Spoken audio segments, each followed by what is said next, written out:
right, we're here. Nothing like starting out a Saturday just a little bit wonky.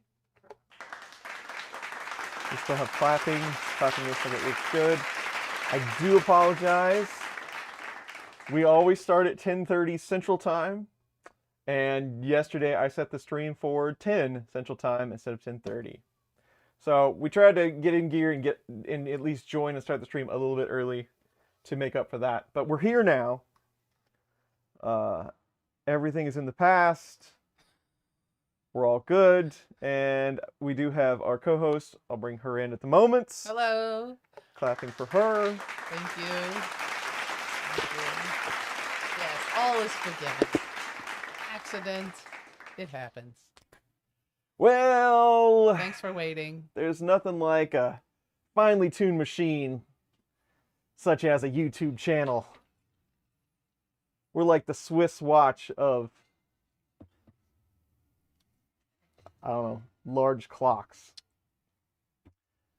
Anyway, how is everyone? We've got a lot of people in the chat already. Andrew came in with 20, but I want to let Streamlabs give that a shot because I think it's funnier. Okay, so here's the question. So the postal person kindly just dropped off my Jesse Printed Solid filament subscription box. Andrew Rogers just mentioned that his is on the way today as well, but he hasn't gotten it yet. So, do we want to see what's in the box?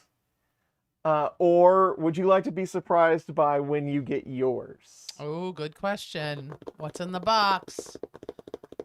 Yeah. I want to see what's in it, but I also don't want to ruin it for you or take away from anyone getting theirs today. Glenn is also getting his today. Andrew wants to know. Derek says no spoilers. What do you think, gang? Here comes the... For the after stream bougie beer fund. Woo! Nice. I was thinking about getting some bougie beer for tonight, some pumpkin beer. It's getting to be that season. Thanks, Andrew. Thank you for the 20, Andrew. Always appreciated. And Derek, member for 16 months. That's awesome. All right, I can't help it. We're gonna have to see what's in the box. We're just gonna have to do it. We're gonna talk about the Muldex. We got all kinds of stuff to talk about today. I got cool stuff to show you. Derek says no spoilers. Close your eyes, Derek. Come back in 5 minutes. Yep. And we'll put the... Come on, I have one that has all three. There it is.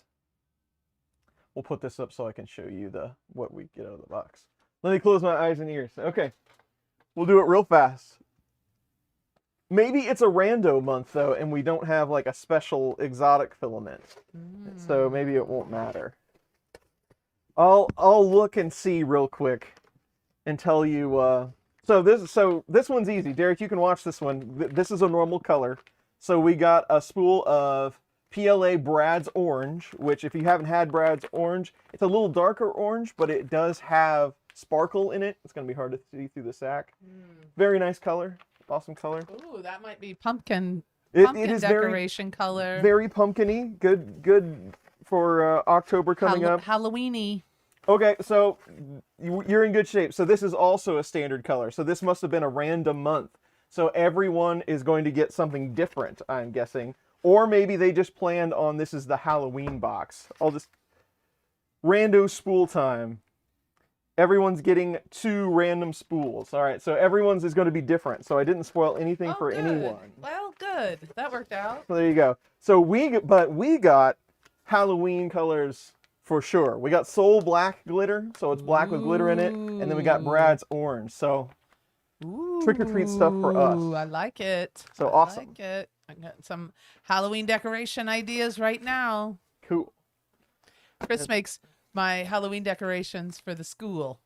I get to decorate my window for, well, he'll make all my decorations, but he's been doing my decorations for my window at school. For when I feed the kids, I can decorate it how I see fit. And I'm excited.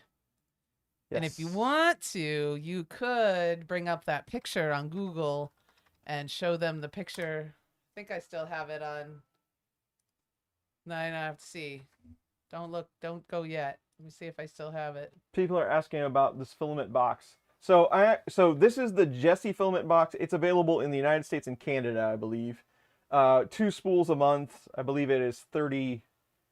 I had to look it up.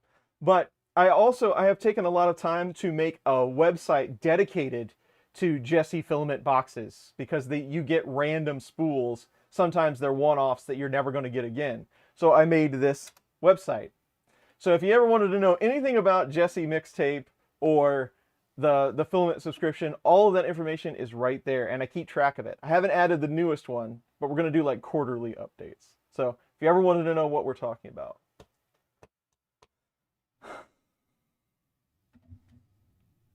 Pumpkins, witches, or black cats?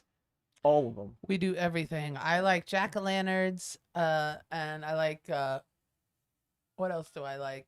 We like the skulls, and we like just anything spooky, really, in general. It's all fun. Yeah. Now, what were you saying? You had a picture of a collage? I do have the photo of the, nothing serious, just the photo of the welcome back and the welcome back sign that you made. And all the 3D printed goodies that you have? Yes. Did you put it in the share? No, I'm sorry. I put it in mine. I'll do it right now. I keep forgetting that you don't have access to my, I keep forgetting you don't have access to my photos. But we can take a look at that. So we'll get back to that in a second. We could even print off a Jesse while we're here in Brad's orange. It's always good. Is that a mixtape? Neither one of them are mixtapes. No, it's rando month. You just get 2 random spools from that lineup. So we'll talk about the Muldex a little bit. So we're building the Muldex. John Mulac, this is a creation from him. IDEX, it's an IDEX machine. Dual independent extruders is what that means. It's a rather large machine. We've got the frame done. We decided on Prussiament Neon Orange PETG. It's looking good. We got the frame done. Last time we started building a lot of the sub-assemblies, and we'll take a look at some of those, but that being all the pulleys, the motor mounts, just end stops, just trying to knock a few things out. Now, I did a couple of things after the stream a couple of weeks ago, but nothing major, but we will want to catch you up. So I've got, last time we built all these motor mounts and everything. We'll just set these aside. We probably won't get to any of that today. The only things I did build were these 2 parts, and I will show you those. Well, I guess technically 3 parts, but one's much smaller. So what we're going to try to get to today, we'll finish up some of these pulleys, get the pulleys mounted and all that good stuff, but I would like to get Z built. So this machine has 3 Z belts, motors, and it's a 9mm pulley, so it's a little wider belt, but it works the same, but it's belted. So I'm going to try to knock some of that out today. That would get us ready to put some of the panels on, but we'll talk about it as we go through. But I did build these assemblies. So these are the front X and Y idlers, X, Y, U, because you have 2 of them, because it's IDEX, and then also the one for Z. So it kind of goes like this on the front of the machine. So you got 2 of those for the front, left and right, and then you got 1 for the back. So those are really the only things I built off stream. Everything else will be ready to start now. So there's that. Do we have... There we go. It needs to be like zoomed. All right. Oh, you even have like a little flower pen. I didn't see that. Oh yeah, that's the milk count. So they don't steal it. The teachers write down the milk count. There's your... There you go. That's it. He made a welcome back sign, and then it's hot here and sunny and still summer. So a little sign, or a little sun and ocean. And then the little dragon thing, which you can't see very well. You can see the front, but it's a little dragon thing that I set up there. The kids like that too. So I just leave that up there all the time. Everyone needs a lot of little 3D printed trinkets now. Yes, and that's my window you can see in the background. That's where I'm serving the hot It's the steam table there is where I serve, and my refrigerators, and you can see my mixer and my oven back there, and all kinds of good stuff. And there it is. It's dark in there. School hadn't started yet. This is dark in there, so the kitchen was shut down. Yeah, it is cute. Cute stuff. Right. And the kids like it. And you know what I really like, and and then I'll be quiet about it, but I really like the 3D printing stuff because they can pick it up and they can touch it and it won't break. It's not fragile. If it does break, then it breaks. And there's more where that came from. It's not a big deal. You know what I mean? And I like putting those kinds of decorations up so that they can pick them up and touch it and look at it. I don't like having anything out there and telling them they can't touch it or get a closer look at it. I like having things that, nothing too delicate. And there you go. All right. Mm-hmm. Spectra 3D or Spectra V3i. Your PETG parts on your Mark III enclosed printer finally failed. So do you have an this is a subject that I'm always very curious about. And actually, I believe last week's video was kind of on this. But I've done enclosure videos before, like what are the tolerance of some of the printed parts that might be on your printer. Do you have an idea of what your constant enclosure temperature is where that failed? I'd be very curious if you had somewhat of an accurate idea of how hot it might get in certain parts. Because, you know, the tops are always going to be much hotter than maybe the down under parts would be. I'd be very curious to know and what type of enclosure you're using, because it had to get pretty hot in there to start seeing some skew, I would guess. So very interesting comment though. I like that kind of thing. Pushing the limits. Okay, where are we even going to start today? I don't know. Where are we going to start? Where are we at? I do have this print over here that I'm going to share. You can kind of see it behind the frame. I will show you, like,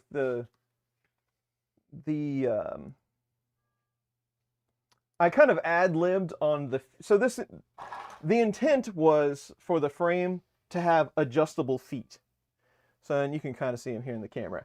The feet that John used were like from McMaster Carr. They were like 6mm bolts, and they were adjustable, so you could level it. I had these rubber feet, and they don't fit all that well. They kind of go over the plastic part that he intended to make on there. But they fit. I thought they looked somewhat decent, at least in the back, so I went with it. And then also, I know people probably aren't building a lot of these, but this back here, if you're wondering what that is, there's an outside cover that goes on the back. The cover actually sets on this, and then there's 2 thumb screws at the top to hold it on. So that's really the only progress I made that you wouldn't have seen on YouTube. Turn it, give it a little twist there so you can see all the feet and it's sitting up. There you go. Oh, there you go. Right there. That looks really cool. There you go. You can see all the feet. I like the green and the rubber feet. I almost kind of want to shave off the front of that foot, just like so it's level, because it does hang out a bit, but it'll be fine. Yeah. Oh, Tom Llama's here. Hi. Tom Llama. How's Hi, the shoulder, Ollie. Tom? Yeah, how's everything? Your shoulder. Yep. 45C, but it hit 50 according to the Prusa enclosure temp. Interesting. 50's pretty warm. I have to clear a PLA jam in my first gen Mosquito Magnum. Interestingly or not, it's printed solid Jesse PLA in neon green. Whoa, what a coincidence. Huh. The Mosquito Hotends are nice, but I really hate dealing with jams.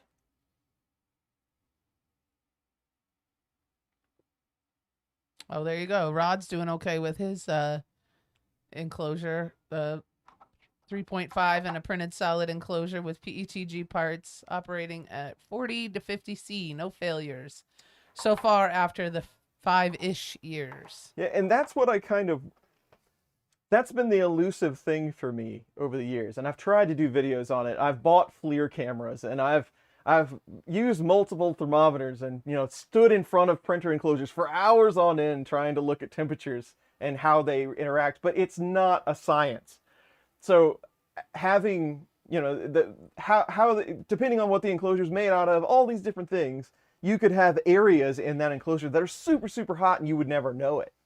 Or ones that are really, really cold. And unless you had, you know, all the right things in place to capture that data, it's really hard to tell. So I'm always really curious when people say this part melted, like, did you have, how much data do you have? Can you share data? You know, tell me all the things. I want to know how this happened, because I've always struggled to get things like that done, like get that kind of data, because it's hard.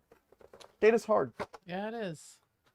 Music Dad. Hi, Music Dad. He's in St. Louis right now. Awesome. Not too far from us. No, not too far. Printed mostly ABS and ASC at 260 and 105.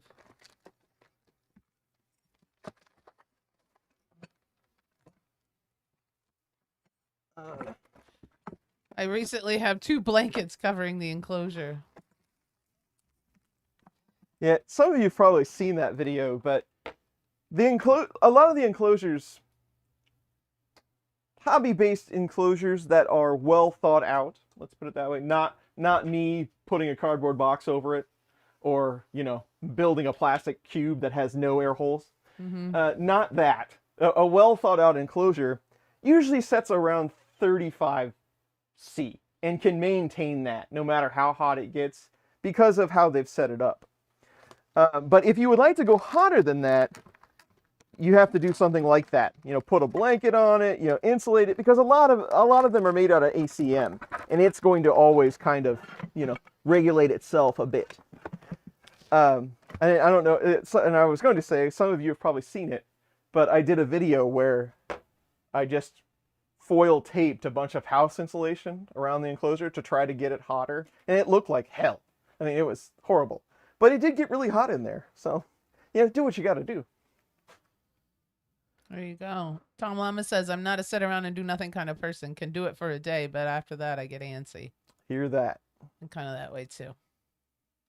I may be able to go 2 days though, Tom, before I start getting antsy to go do something. I have a hard time going a couple of hours most of the time. Yeah. Especially if I've had a lot of coffee, like today. My Zone Star, lots of letters and numbers, nozzle 2 nozzle printer is now printing in Clipper. Still tuning. The KSR RDM test came out awesome. There you go. Oh, Steve is here. Hi, Steve. Hey, Steve.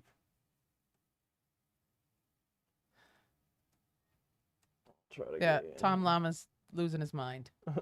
On the 3rd week, a month left. Ugh. So what do you got to just keep your shoulder stationary? Is that what's going on? What did he do? What'd you do again, Tom? He had surgery on his shoulder. I don't know exactly Like what they... rotator cuff? Yeah, I don't know what they did, but You it gotta sounds wear it in a pretty... sling. Yeah, he's definitely in a sling. I've seen pictures of that. And is it your right arm or your left arm? Include all of this information in the comment, please. You know...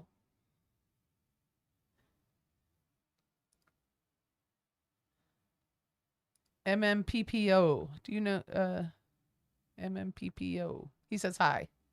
That's Magnus. Hey, Magnus, how are you? All right. So these are planetary stepper motors. It's just a stepper with basically a gearbox on the top, you know, to get all kinds of good torquiness threshold stuff. There's 3 of these for Z. Now, they have, I believe that is a 6mm shaft. And I had planned for 5mm gears. That's not going to work. Do they list, either I read it wrong,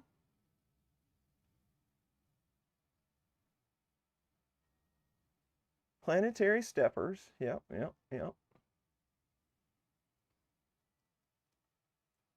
We can build without doing that part, but I will have to get some more gears, because that won't work. But I don't see it listed on the BOM. Gates Idler, 5mm bore, 20 tooth. Gates drive pulley, 20-tooth, 9mm wide. It does not say that it doesn't say what the bore size is. That's where I got off. I probably actually have some 6mm bore gears, but they're not drive gears, I would bet. So our drive gears are the wrong size. We'll have to, good thing they're only like $2 a piece. We'll have to get some other ones. So remember that. I got to get some more gears. There you go. Tom Lama says, basically a rotator cuff repair, a rebuild, 4 tendon attachments with screws. Lovely. Jeez. Right arm, lucky I'm left-handed. I am also left-handed, Tom Lama. We're special. Did you see? And then George says, I posted pics on 3D Musketeers Discord channel. Oh, Eddie says hello. Hello, Eddie. Hello, Eddie. Hey, Andy. Okay, cool. I don't know if I have that channel, but I can probably get it. Yes, doing well, Magnus. Thanks for joining us today.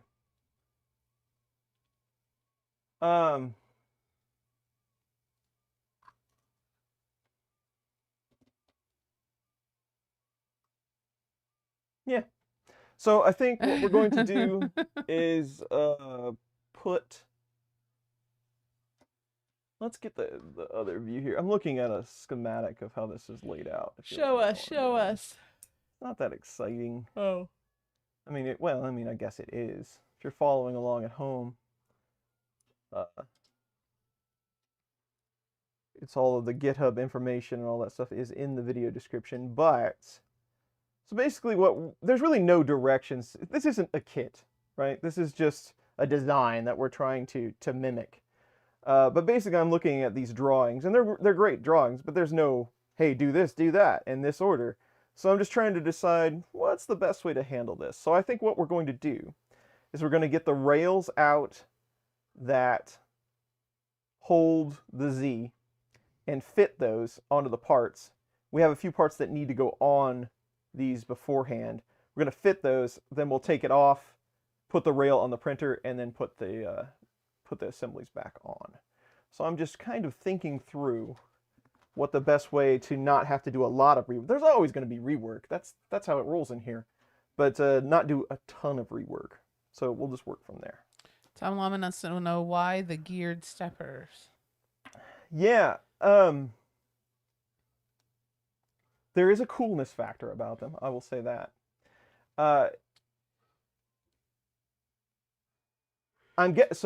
So John is the one that designed this, and John is a very methodical person. So what I'm guessing, the bed plate on this is very robust. Okay, so I don't know what this thing weighs, but it's not light. So I mean, it's a fair chunk of aluminum, and there's multiple reasons, right? But so you will have to lift a fair amount. And you have to think about, too, this is, 300 by 400 or whatever. You stack whatever filament you stacked on top of that. I don't know, you might be able to get, 7-8 pounds on it, maybe. So you would add some weight with that, your plate and all that good stuff. But the biggest reason why you would want a planetary, because it's on Z, is because it won't fall. So when the power goes out, it won't backfeed, and the bed will stay where it is.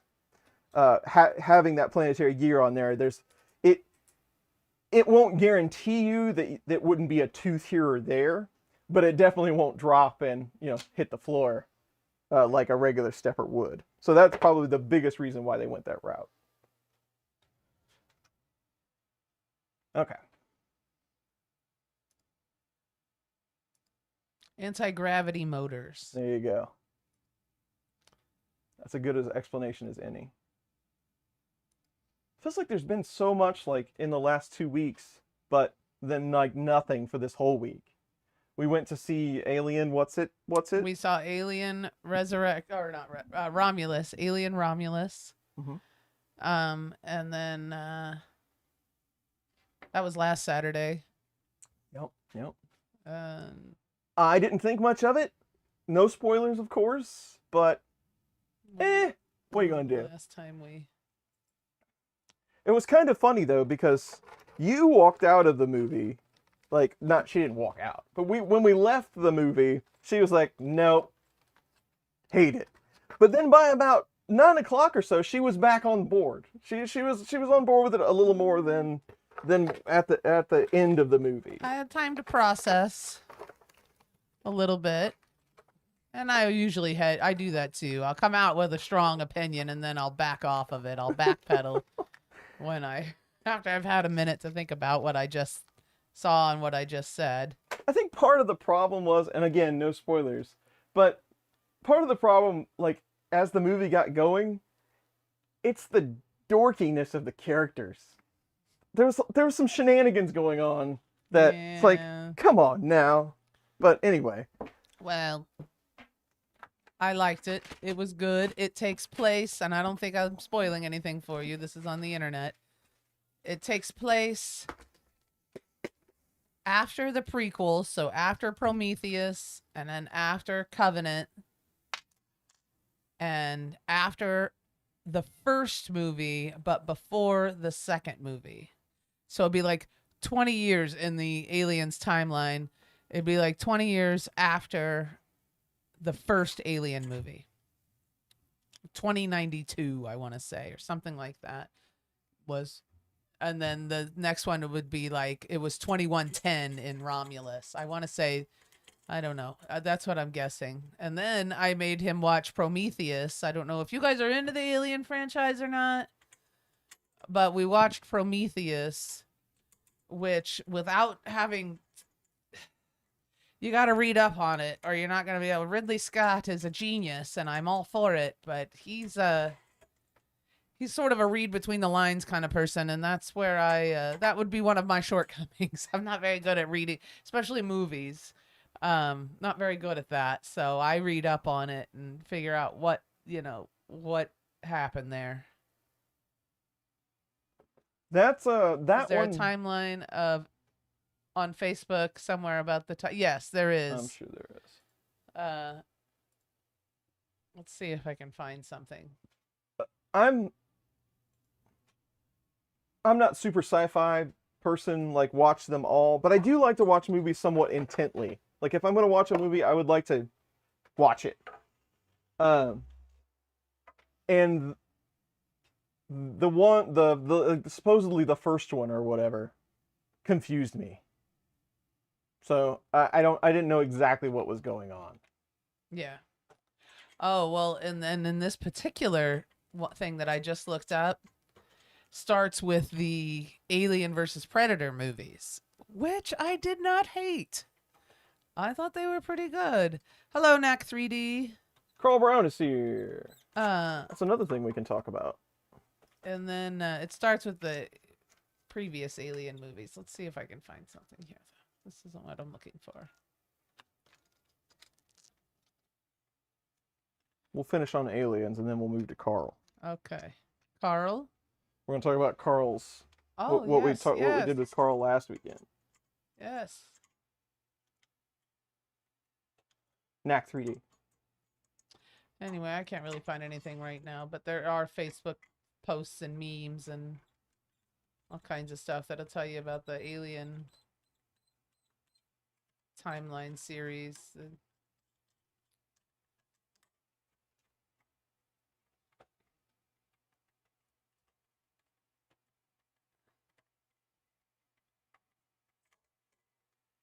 It's the only thing I don't like about T-Nets.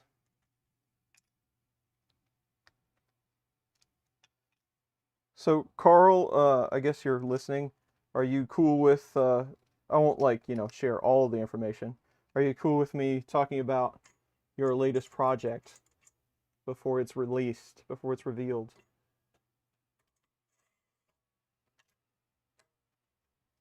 Yeah, my crazy project, LOL. Oh, he's talking to Tom.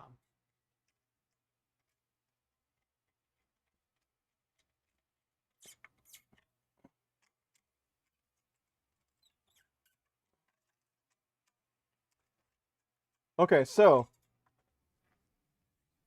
you might have seen Carl Brown's projects before. If there's one thing that Carl does well, it's overdoing it.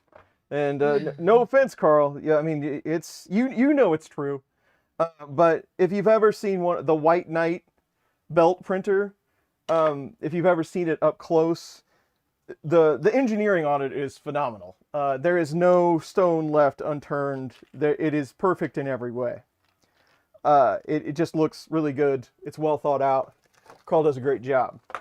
Now, so Carl got this idea, and I commend him for this. Carl was like back in the day with Da Vinci. There were a few guys back in the day that had the original Da Vinci machines, and they did a lot with them. Carl was one of those folks. So I guess he's got some Da Vinci sitting around. They're getting aged, and you probably don't want a Da Vinci nowadays, for a lot of reasons, more than one reason. So he got the idea to blend Voron Trident with a Da Vinci. And the Da Vinci's like, by happenstance, they had an enclosure. They were an enclosed machine. So he kind of blended the two and created all the parts to make that happen. But, with that kind of custom build comes some pretty involved custom firmware. And that's where I come in. So last Saturday, Carl and I sat down for, 3 hours or so. And we got all the clipper working, all of the, so we did Pi, CMB, we did a Manta board, we got all that stuff up and going. And then the real tricky part was CAN bus. So we installed an EBB36, got it working over CAN, all those configurations, all that good stuff. It was a good time, but always a challenge to try to make things work together. So if you're going to Printopia this year, I'm guessing you will probably see Carl's machine there. And was happy to help and do anything I can to make that happen. So it's a fun build. Check it out. All right. So that's what we did last Saturday for the 3D printing aspect. And then we went to see Aliens. And it was good. Now I'm doing this. There you go. We're hard at to it. everyone I see. And you're making the noise, which makes it all the more. Well, it's better than what's his name crying about it. That's true. Don't kill me, man. So yeah, there's that. The idlers, you're still looking at the table stuff. We're going to come back to that. But in the mainframe, I'm just putting these idlers on. I said mainframe. It's on the brain. And then there's one center one. He does that to like the left.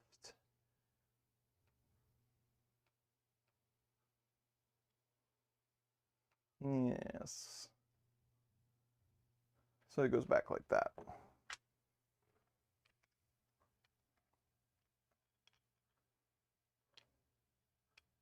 And I probably should have lined those up before I did that. Oh, and I stole my own wrench. Don't you hate it when your tools aren't where they should be and you did it yourself? Yes. Yes. Now I gotta go put it get in it. a special place so I won't forget where it is. And then I forget it. There's no all one the to time. blame That happens except all me. the time. And I need someone to blame. Well, you can blame me. I'll take the heat. For You this weren't one. even here. Doesn't matter. Can you compare CAN versus USB for print headboard?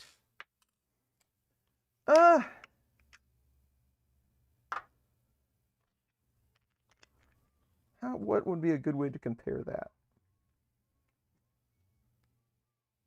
So there's not a ton of difference conceptually. CAN does not carry power on its own. USB does. USB, you're going to like assume that you're using a default connector of some kind. But they're both serial-like buses. CAN, the thing about CAN that, and it's going to be really hard to explain without a drawing. I need a whiteboard. The thing about CAN is they use it in cars. Like it's the default thing for cars to talk over. They use kind of a twisted pair method, but you can send data down it to multiple devices on 2 wires. You only have to have 2. So the whole CAN bus is dedicated, and it can talk to any of these devices over a UUID. So you can get all of those hooked up, and then whatever device that is on the CAN, you can serve its power needs directly. So USB would carry 5-volt with it. CAN, you just do whatever that tool board, whatever that board might need.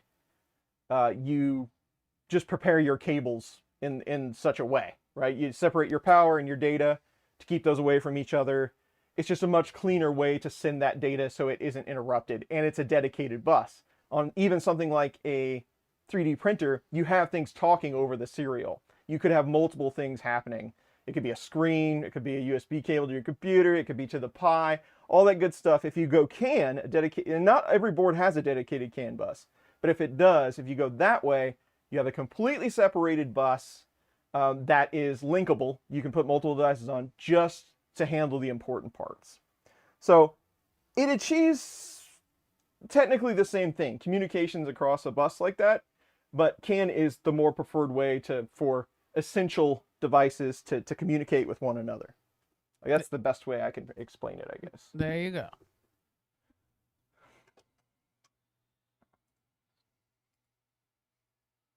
All right. I don't even remember what that's called. What CAN stands for. Area Network I don't remember. I'd have to look it up. But looking it up is easy. I would rather dwell on it for days on end until I remember. Well, yes, I'm the same way. I will toss and turn it around forever. Dave Douglas just subscribed. Thank you. Hello, Dave. Thank you for coming. All right. So 7 is, that's a 25, and then you have some. Blame past Chris and then turn around and make trouble for future Chris. He does that all the time, Bob. All the time. The time. That's like my favorite thing to do. That's future Chris's problem. That's future Chris's problem. And boy, that guy gets it all the time. I'll tell you what, he's always getting in trouble. Unbelievable how much trouble that guy gets into. Yeah, especially with like home repair type stuff. I'll get that later. Past Chris just puts a whole bunch of tape on it. Future Chris has to go back and fix it when it stops working. Yeah. That's how it works. Chris Gulata. Yeah. Hey, Chris. Hello, Chris. I actually kind of want to see the rail that this is going to show on. There's so many little things that we could assemble here. Are we ready to move on? We've talked about CAN bus. We talked about Carl Brown's printer. Are we ready to move on to the next topic? Somebody asked about Printopia. I will not be going, Paul. I have to work. Chris is undetermined. Yeah, Probably not. I have to go on know. a business trip the week before that. Add more tape. Yeah, you got work too, but Yeah. you know, we'll see. It's one of those. You never know what's going to happen. It's a maybe. I might but just show up. You never know. likely. I gotta work. No more Printopia for me for a while. The kids need me. Dowel pens. And then what is in the center of that? 23. Oh, it's a magnet.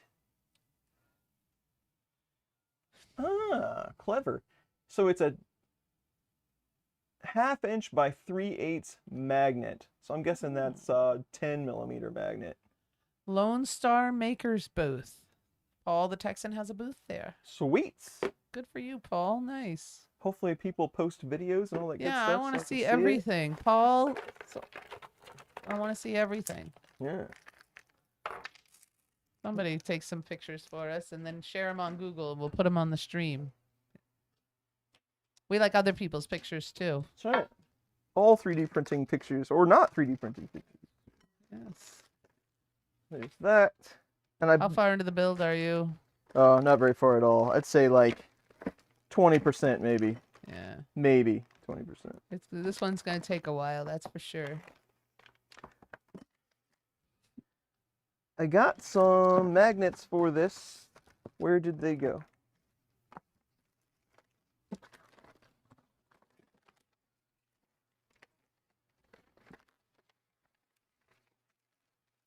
Time for a nap.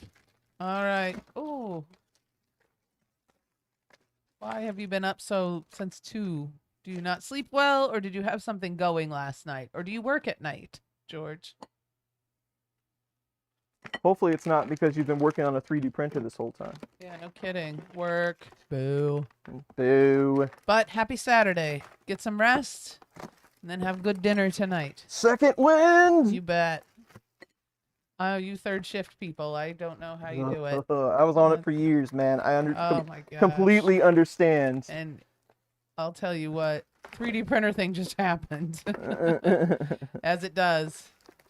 I remember when you were on third shift, honey. I mean, he would talk in his sleep. I was a monster. He would get up and walk around.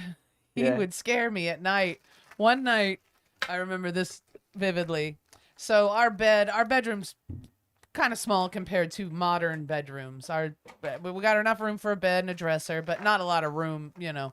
Anyway, though, my side of the bed, there's about, I'd say, 3-4 feet between the bed and the wall has a window on it. And my side of the bed has the wall with the window.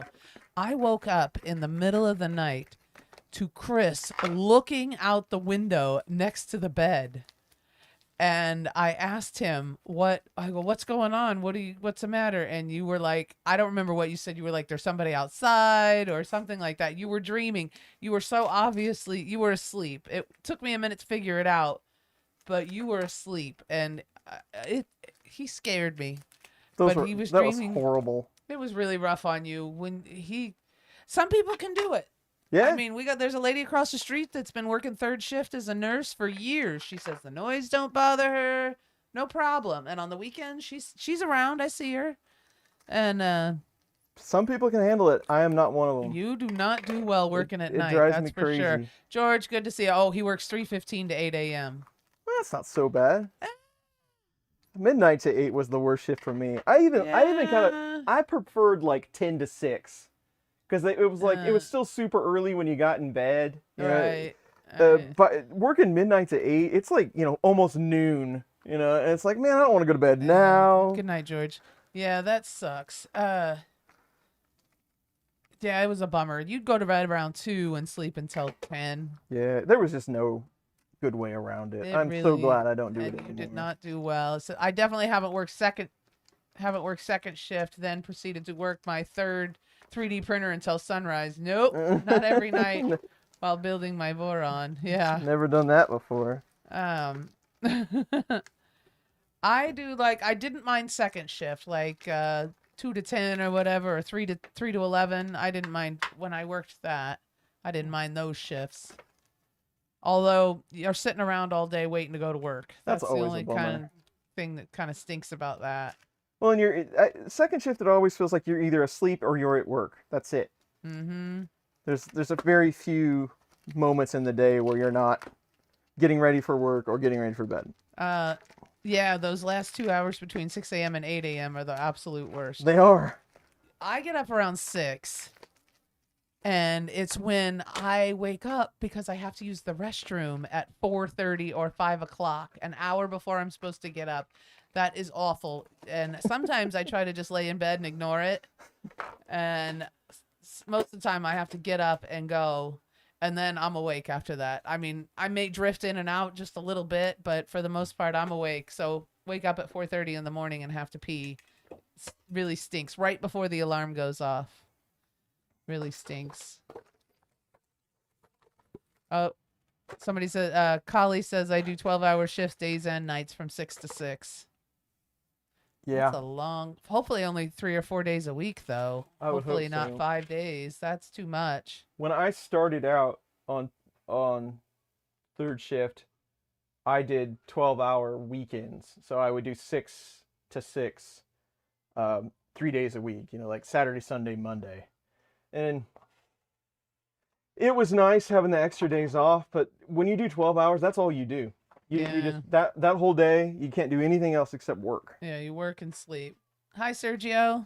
Sergio's here. Yeah. But if you're only doing it for 3 days a week, I mean, even on the weekend, at least one, Sundays off. And I used to have Sunday, Monday off. Sunday Monday's not bad. And those are good days to have off.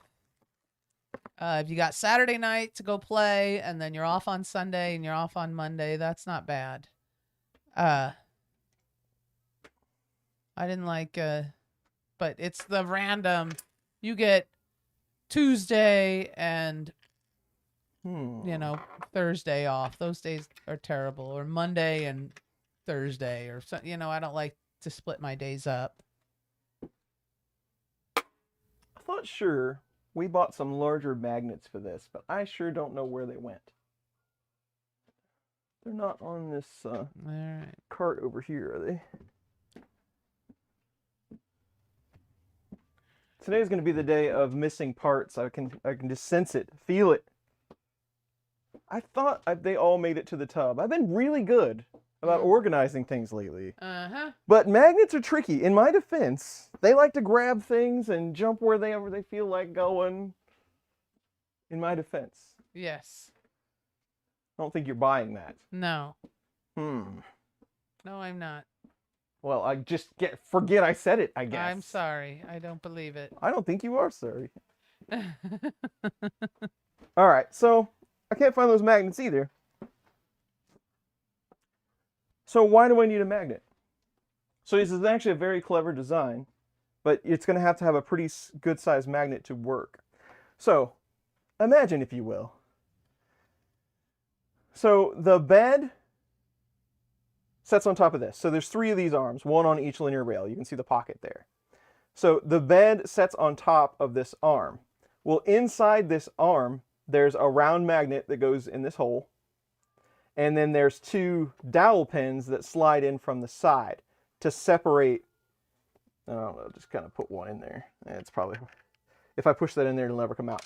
So we're going to only be able to do that once. So you have dowel pins that slide in through here, so you can still, that magnet is still exposed in the center. And then on top of that, you have one of these steel balls.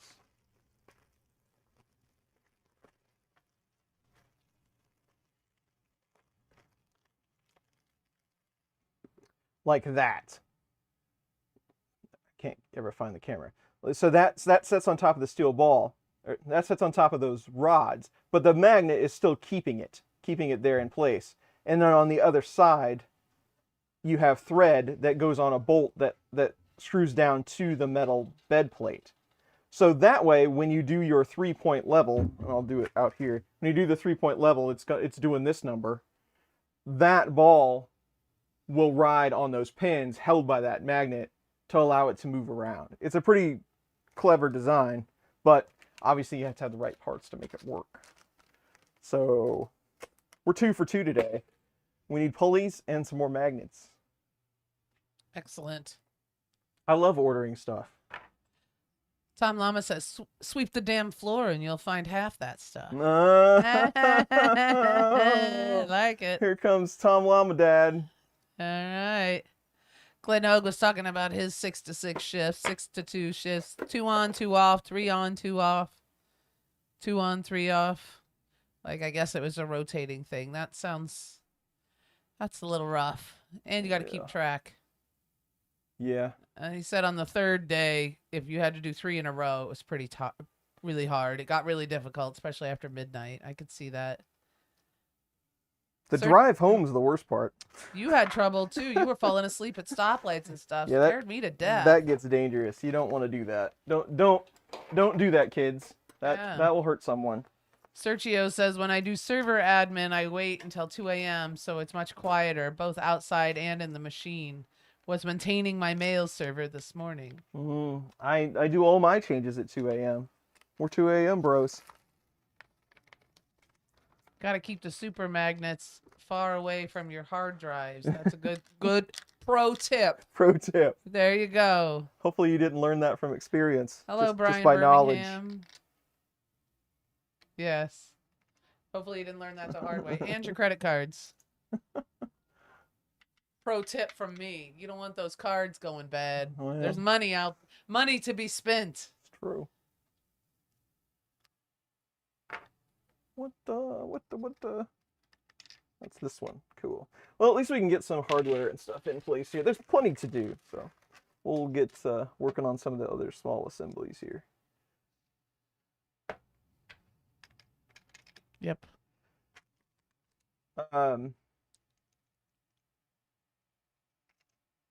The next topic for today's stream, I've got all kinds of entertaining things. And most of them, some of them are good things, but most of them are bad things that happened to me. So do tell. People like to hear that. That makes them feel better about the bad things that happened to them. Oh, yeah. The ice maker blew up. Oh, man. That was interesting. I panicked. I totally panicked. I'm sitting on the couch. Let me just take you back. Let me take you back to last Wednesday. I think it was Wednesday. Yes. So I'm sitting on the couch, as usual. And all I hear is, there's water, there's water, water, there's water.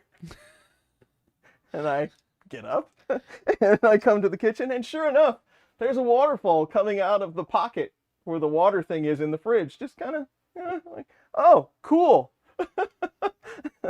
And so I open the freezer door, and it's just one of those little ice makers. It's just continuing to dump water into the ice maker, and it's rolling onto the end of the freezer and out the freezer door. So come downstairs and turn the water off, figure all that good stuff out. So now I have an ice maker project. So all of that is laying in pieces across the kitchen still, and I'm trying to get parts to repair it. We have to use bagged ice from the grocery store. Like some sort of chump. So that was an interesting experience. I've learned a lot about home ice makers. Yes. True. So I don't recommend that, kids. Don't fight the ice maker if you don't have to. Absolutely. The bed mounting design is a Maxwell type kinetic mount. It compensates for the independent movement of the Z towers as well as thermal expansion of the bed. That is a great explanation. Thank you, Glenn. Thanks, Glenn. And Hobbies with Newbie says, don't break. Sergio says ice trays. Yeah. Yeah, like the old days. Taking it way back. There you go. Don't break. There you go. I'm glad he was home too. I wouldn't have known what to do, Sergio. I was completely lost. That would have happened while we were on vacation. Our house would be ruined. Oh my God. John Mac is here. Hey, John Mac. Haven't seen you in a while.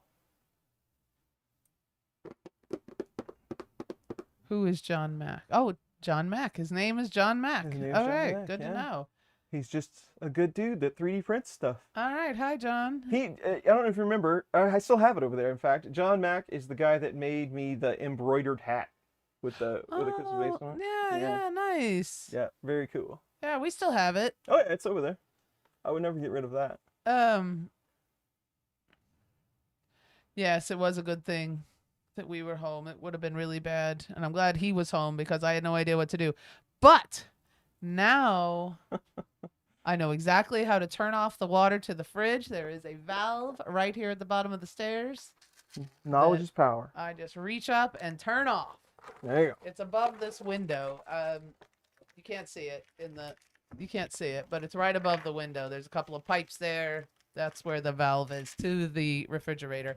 I do know where the water is to turn off to the whole house, but that would work too. Yes, I would probably. I think in a moment like that, if I were by myself, my instinct would be to just try to unplug the fridge first. I don't know, like, you know what I mean? And we're just talking like just something's happening and just to react. But now, not anymore. You have power. I have a valve. That's right. He's going to have to show me this stuff. He's got to leave for work. I need to see this stuff. Well, when I never went to work again, it really wasn't a big deal anymore. Right. He was home to take care of these things. Now it's starting to be more of a deal. I have to leave the house once in a while. I thought I had some more. I'm going to have to go the zip strip route, I think. Dealing with these, just real quick, dealing with these rails, I try to save all the little stoppers so that I can use them for the next project so the carriage doesn't slide off. I thought I had a bunch of them, but I can only find 2. So anyway. There you are. Knack3D says, hate to just pop in for discussion about my project and run, but I have to get back to work. on that printer if it's going to be ready for 3D Printopia. All right. Have a wonderful stream and a great weekend. Thanks, Mac, Carl. Carl, have a nice day. Enjoy your Saturday. I'm looking forward to our Saturday evening plans. We're going to sit outside. The Royals are on a pretty hot streak right now. We're going to watch some baseball. We're going to eat some Chinese food. I got a bottle of Sauvignon Blanc I'm going to enjoy. Gesundheit. Exactly. I may get some pumpkin beers to kick off the evening. I don't know. Then I have to leave the house and go get it. So I may just stick to the wine and then have a beer or a cocktail if I need more. That's a toughie. Huh? That's a toughie. It is. It is. We'll see. Well, and the mini mart's only a few minutes away. I could at least check there. And then if they don't have it, then that's the fate of it. You could just get some Budweiser and put some of that pumpkin spice in it. It'd be the same thing. You think so? I think it'd be exactly the All same. right. I got clove. I've got some. Is it too early? It's still August. Too early for pumpkin beer? It's barely still August, though. Sam Adams has it out now. Schlafly, a brewery out of St. Louis, has a pumpkin pie beer that is absolutely delicious. And I am not a huge pumpkin spice person, but like I tell you what, this stuff is so good. It's sweet, but it's not like blow you away where you're with beer. It's just really, really good. Baseball, pumpkin beer, Chinese food, the great American tradition. Outside in 95-degree heat. Together at last. Yes, together at last. Anyway, that's kind of the plan for tonight. I'm looking forward to it. And don't forget, Kilroy, my Sauvignon Blanc as well. Kim Crawford. Disney's already doing their Halloween party nights, so bring on the beers. Fair enough. Starbucks has not come out with their pumpkin stuff yet, I don't think. Well, Starbucks is the leader for every holiday. Close. So. They're close, though, I think. Maybe they have. Now that I think of it, they may have come out with their pumpkin stuff. Whew, these are nice and greasy. I know we got one more week of summertime decorations, and then I'm going to put my fall decorations out. After Labor Day, I put my fall stuff out. It's fall, y'all. Yep. Even though it's still 100 degrees outside, it's fall. Yeah. Dunkin' Donuts released all their pumpkin spice stuff this week. Likely Starbucks did too. But I don't really do coffee. I don't do pumpkin coffee. If I get takeout coffee at all, which is very rare. Only like when I want a treat, you know. Just need to leave coffee alone. It's perfect the way it is. I don't know though. Medium mocha with an extra shot is pretty good. I do like a mocha every once in a while. Very tasty. With 2 shots of espresso, not just one. I want to fly out of here. I don't even know what you're talking about anymore. And then I don't even know you. Caribou, next to the grocery store that I go to, is a Caribou coffee, and they have the little chocolate-covered espresso beans, and they are so yummy. Yeah, I like mocha coffee. But again, as a treat, like you can't have them all the time. They're ridiculous in calories and sugar, and they're very bad for you. But every once in a while, when I've earned it, I get a little treat. So, it gets earlier every year, like Christmas at Walmart. They put Halloween candy out at the grocery store mid-August, a week into August. As soon as the 4th of July is over, they want to say it's spooky season. It is not. I'd say there is definitely a back-to-school season. The worst season. Yeah, and then you can start your spooky season. But I would say this. It started out with just a couple of little displays in early August, and now we're full on 2 aisles dedicated to Halloween candy now. So, and it just kind of grows slowly. So there you go. Jeremy Lucas is here. Hi, Jeremy. Hey, Jeremy. He says, sorry, missed the last stream. I've been busy. Yeah, it's all good.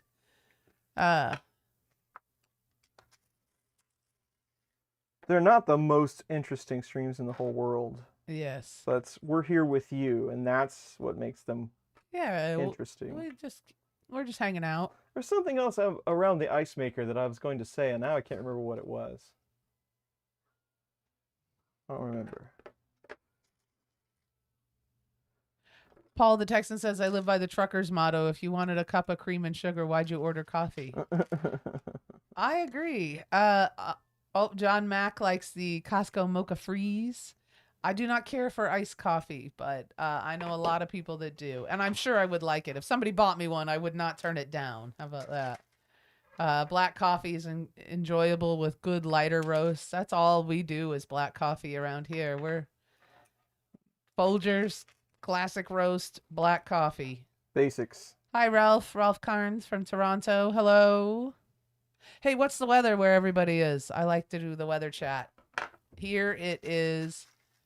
Currently, it's cloudy. We had thunderstorms this morning and it's cloudy, but this afternoon is supposed to get up to like 91 and sunny. So it's going to be really humid. 4,000,000% humidity. Yes. Give or take a few numbers. Yes. Ooh. Iced coffee. Tom Lama says, oh, I love iced coffee. Even better if you use vanilla ice cream instead of ice. It'd be like a coffee float. Caramel syrup and half. That sounds good. Hi from the... Oh, that's funny.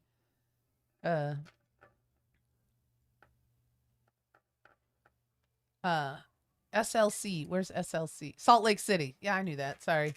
Took me a second. Is 80 and sunny, very dry. That sounds nice. Learn to drink your coffee black and your beer warm and life will be easier. I like it. I am a black coffee or Encore Americano. Now you'll drink an Americano, Chris. If we're out, but that's just coffee, right? It's very strong coffee, but yeah. Well, it's espresso with water is really all it is. That's like the 8 scoops of Folgers I use now. Yeah, it's the 80s where Ralph is. 83 and sunny. That would be in Toronto. 83 and sunny with a breeze. Where are you from, Hypermotive? I can't remember. And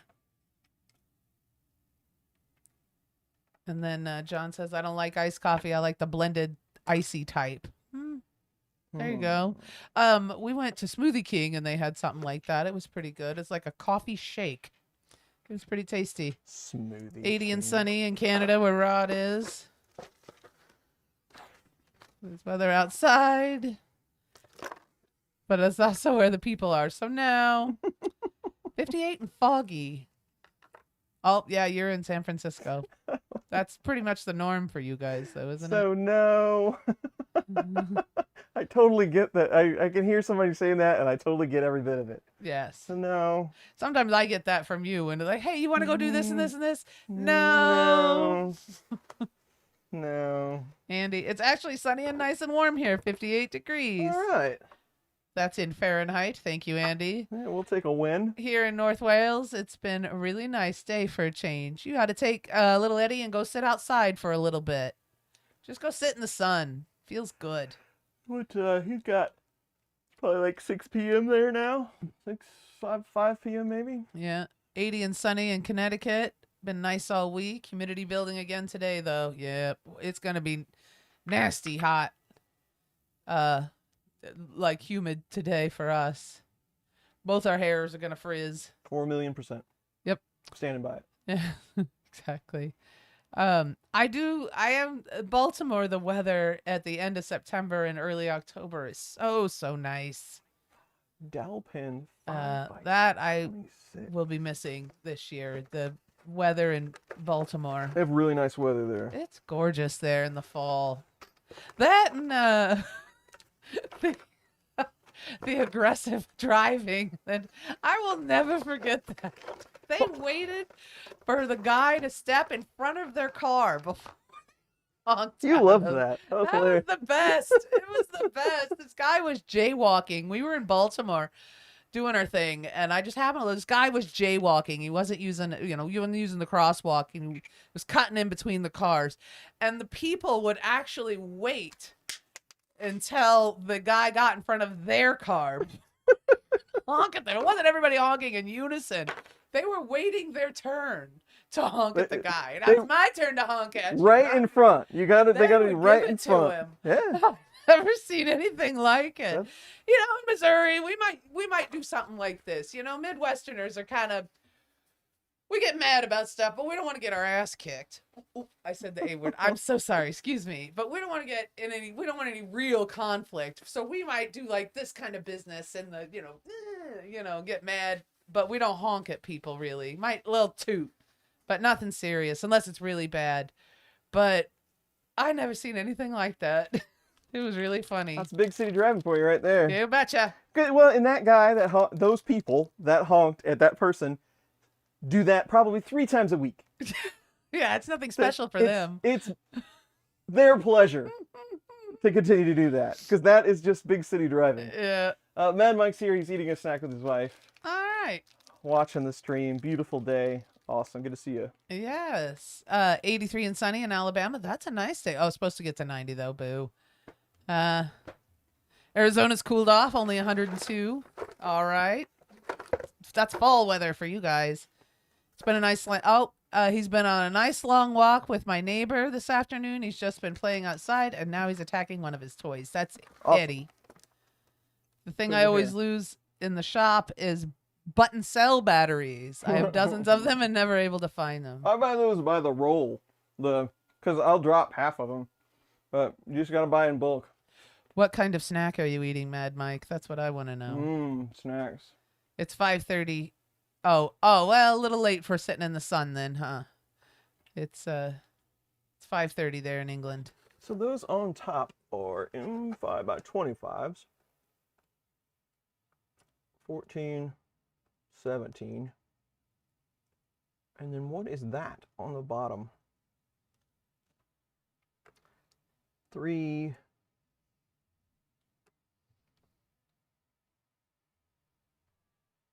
Yep.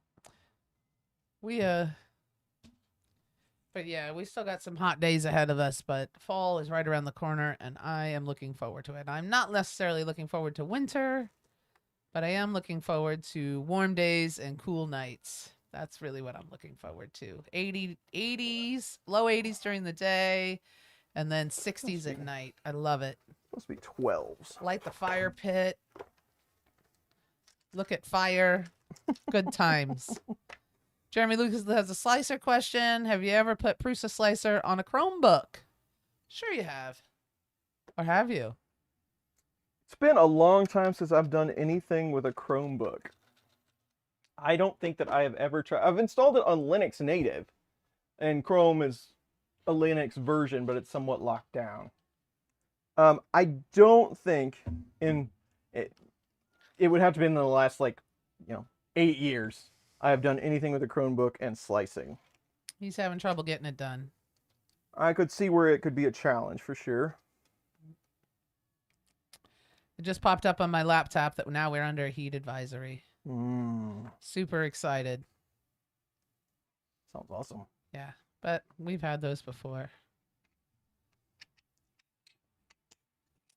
There we go. I'm not sure how you're supposed to screw this down.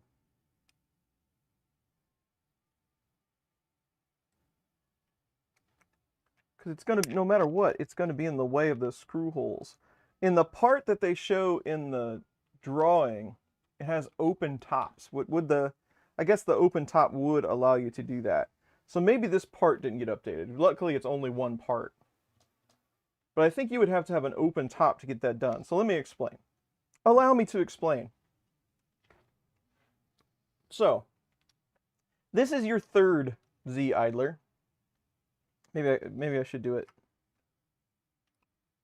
larger screen.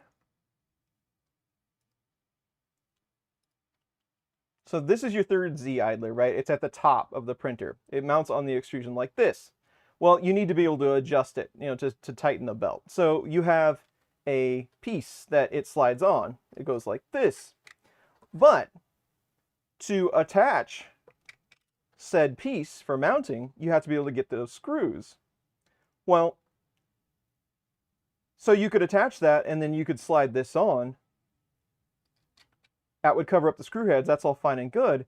but then you couldn't get the T-nuts on the backs of these to put those screws through. Now we have two options. It looks like in the part in the guide, those are open. So you could slide that T-nut back in there.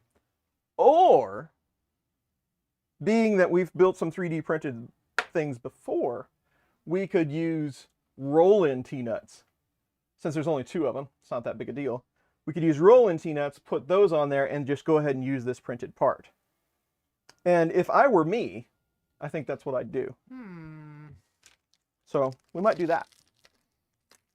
All right, mount the base John will tell us how to do it. to the frame before the top piece.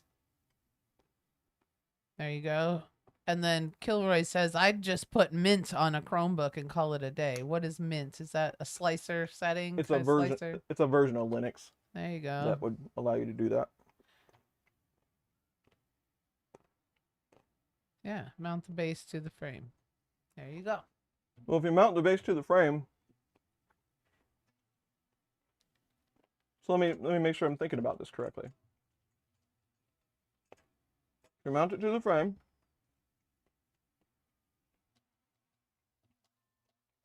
I'd have to be really good to get the T-nut on the back of it inside that extrusion, unless the part was open at the top. Maybe I could do it with like a pair of tweezers or something. Then the top, then slide the top two T-nuts in from the top. There you go. Oh, okay. Now I see what you're getting at. He's on it. Okay, so there's it's a procedural thing. I get that. We learn every day. Well, and we got y'all to help us, so that's what we do. nice. And a kind bar. Gotta have snacks to do anything. That's true. I'm surprised you don't bring snacks. Nah, I do all right. I try not to eat between meals. I try not to eat on an empty stomach. Probably a good idea. So what we'll do is what John told us to do. I'm gonna make sure I know the position of this thing. It would be a bit tricky to align the top two nuts with the holes, by the way.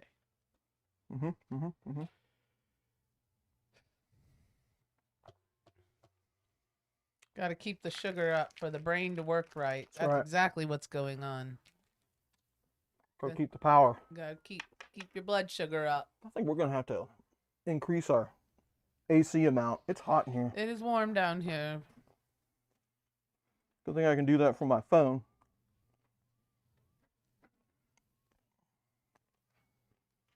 Whew!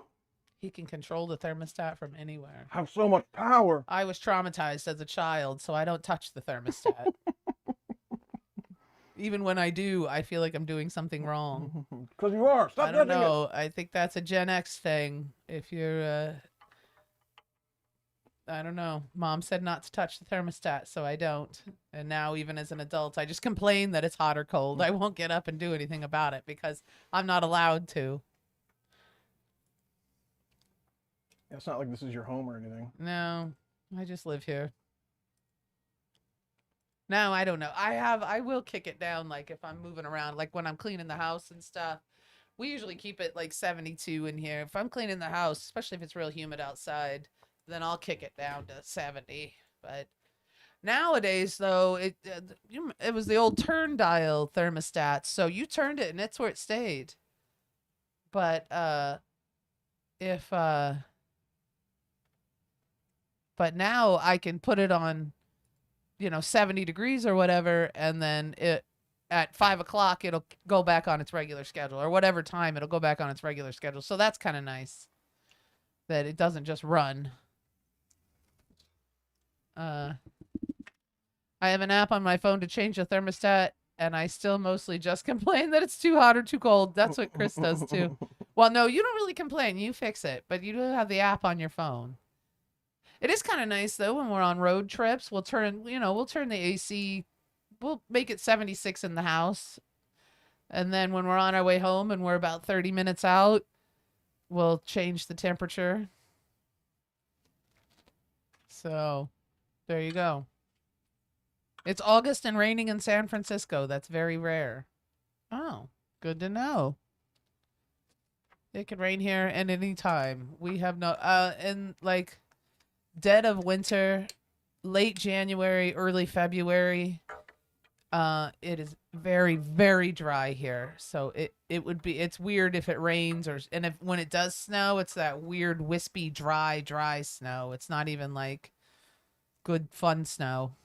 It's the crummy snow, and it's very, very cold. It gets, I mean, it's all a matter of perspective, mind you, but it can get very, very cold here, in my opinion. What, negative, in the negatives? You can see Fahrenheit, by -10. the way. -4, -2 might be the high. And those are the days, too, where the power company's getting after you to don't expend any unnecessary energy, unplug your space heaters, or if you're not using a room or whatever, they really get after you. Huh? What do they know about anything? They know nothing.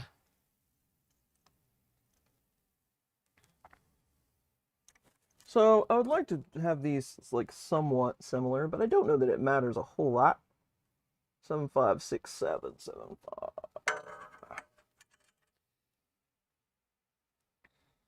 That would put it like in the middle of that extrusion. Mike Fancy, what are you doing? I haven't seen you on here a whole lot. A little bit. Oh, there you are. I see you now. Everybody, but I haven't seen. You're not chatting. Are you working on something? I'm sure he is. I saw that, I believe it is Bristol this weekend. Mike? Is it Bristol? I believe it is.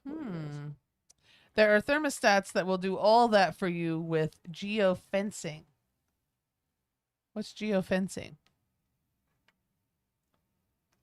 Sergio's the master of HVAC, so...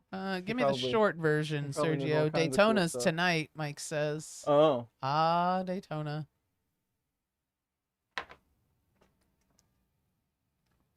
All right, let's just put this on here and see how it's going to go. All right. Do it. I think I need some 10s. Well, actually, 10s I think are a bit long. Do we have any 8s? Do they call for any 8s? I think it's just flush with the top of the extrusion, by the way. That's what 3D Printing World says. I think it's just flush with the top of the extrusion. Yeah. Okay. Ah, it's when your thermostat knows you're within a block. Whoa. The location. He's rearranging stuff like Tetris with furniture. Oh, well, that sounds lovely. Be careful with your back. Don't overdo it. Part 1.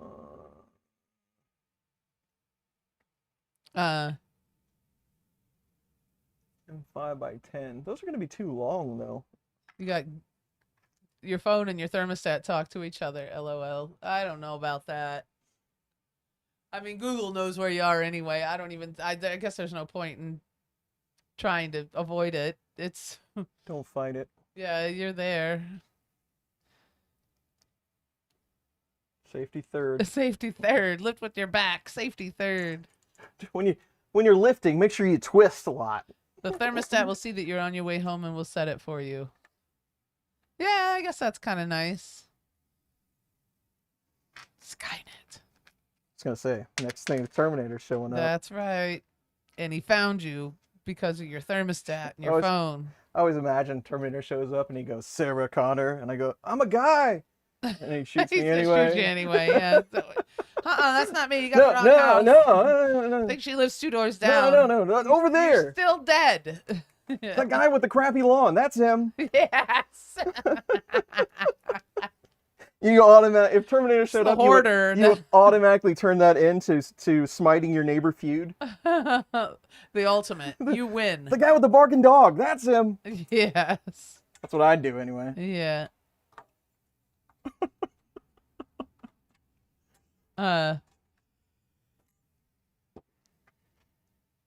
All right. Yes.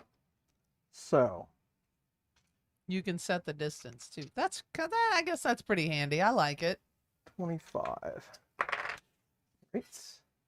It depends on where we're coming from. Around Kearney, I think we set the thermostat, don't we? 30 minutes is usually good 30 enough. minutes yeah. out, we turn it down.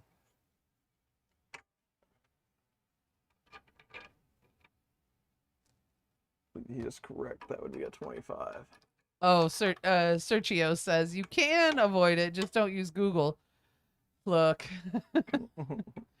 I hear you, but I don't think I've been on it. Seems like I've been using Google and all that. I mean, my phone and everything for so long. I don't think they got me. It's fine. They got you anyway.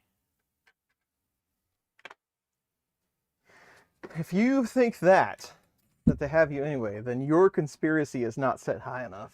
Well, maybe they'll overlook me. That's the only chance you have. I'm a nobody. Being lost in the masses. Yes.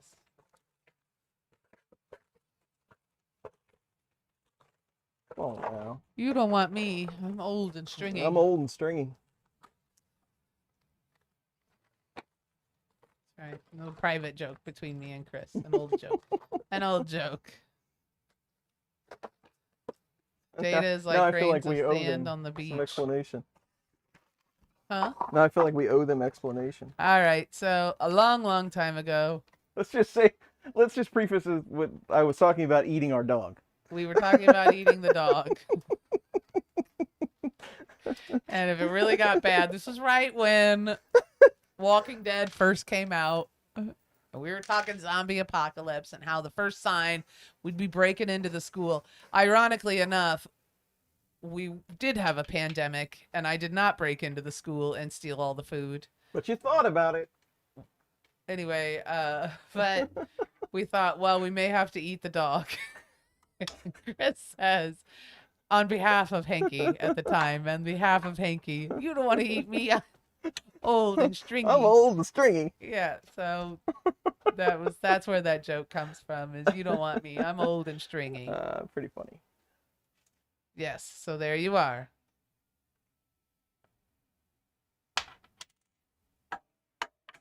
There you go. Well, already hitting it. It's not a good sign. Kilroy says, I want to hate AI, but AI crazy companies are my best customers. Hey, There you go. you got to do what you got to do. Hans says, toilet paper was currency back then. Yeah, then we had an actual pandemic, and it did not. I lucked out in the toilet paper. That's all I got to say. But I wouldn't say I had enough to use as currency, but we got enough to get by. Anyway, It's like people were just flushing it down the toilet. oh man.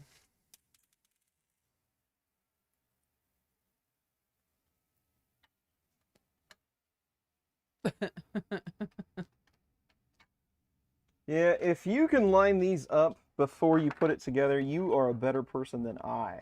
Because I don't think I can get it done.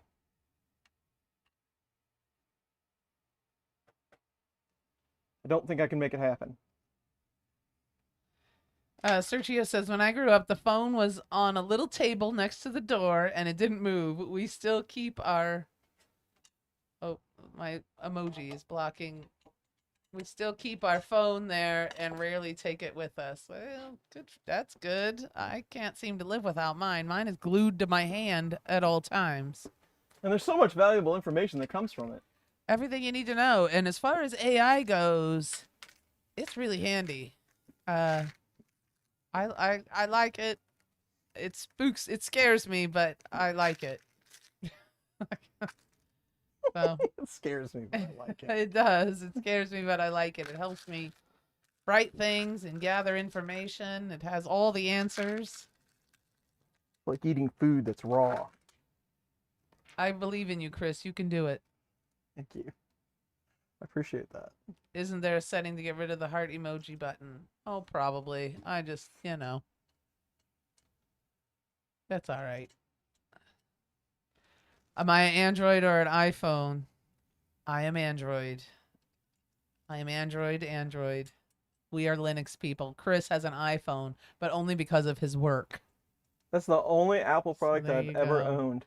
How about And y'all? I've never cared for it Android or iPhone? from day one. And I'm not just saying that.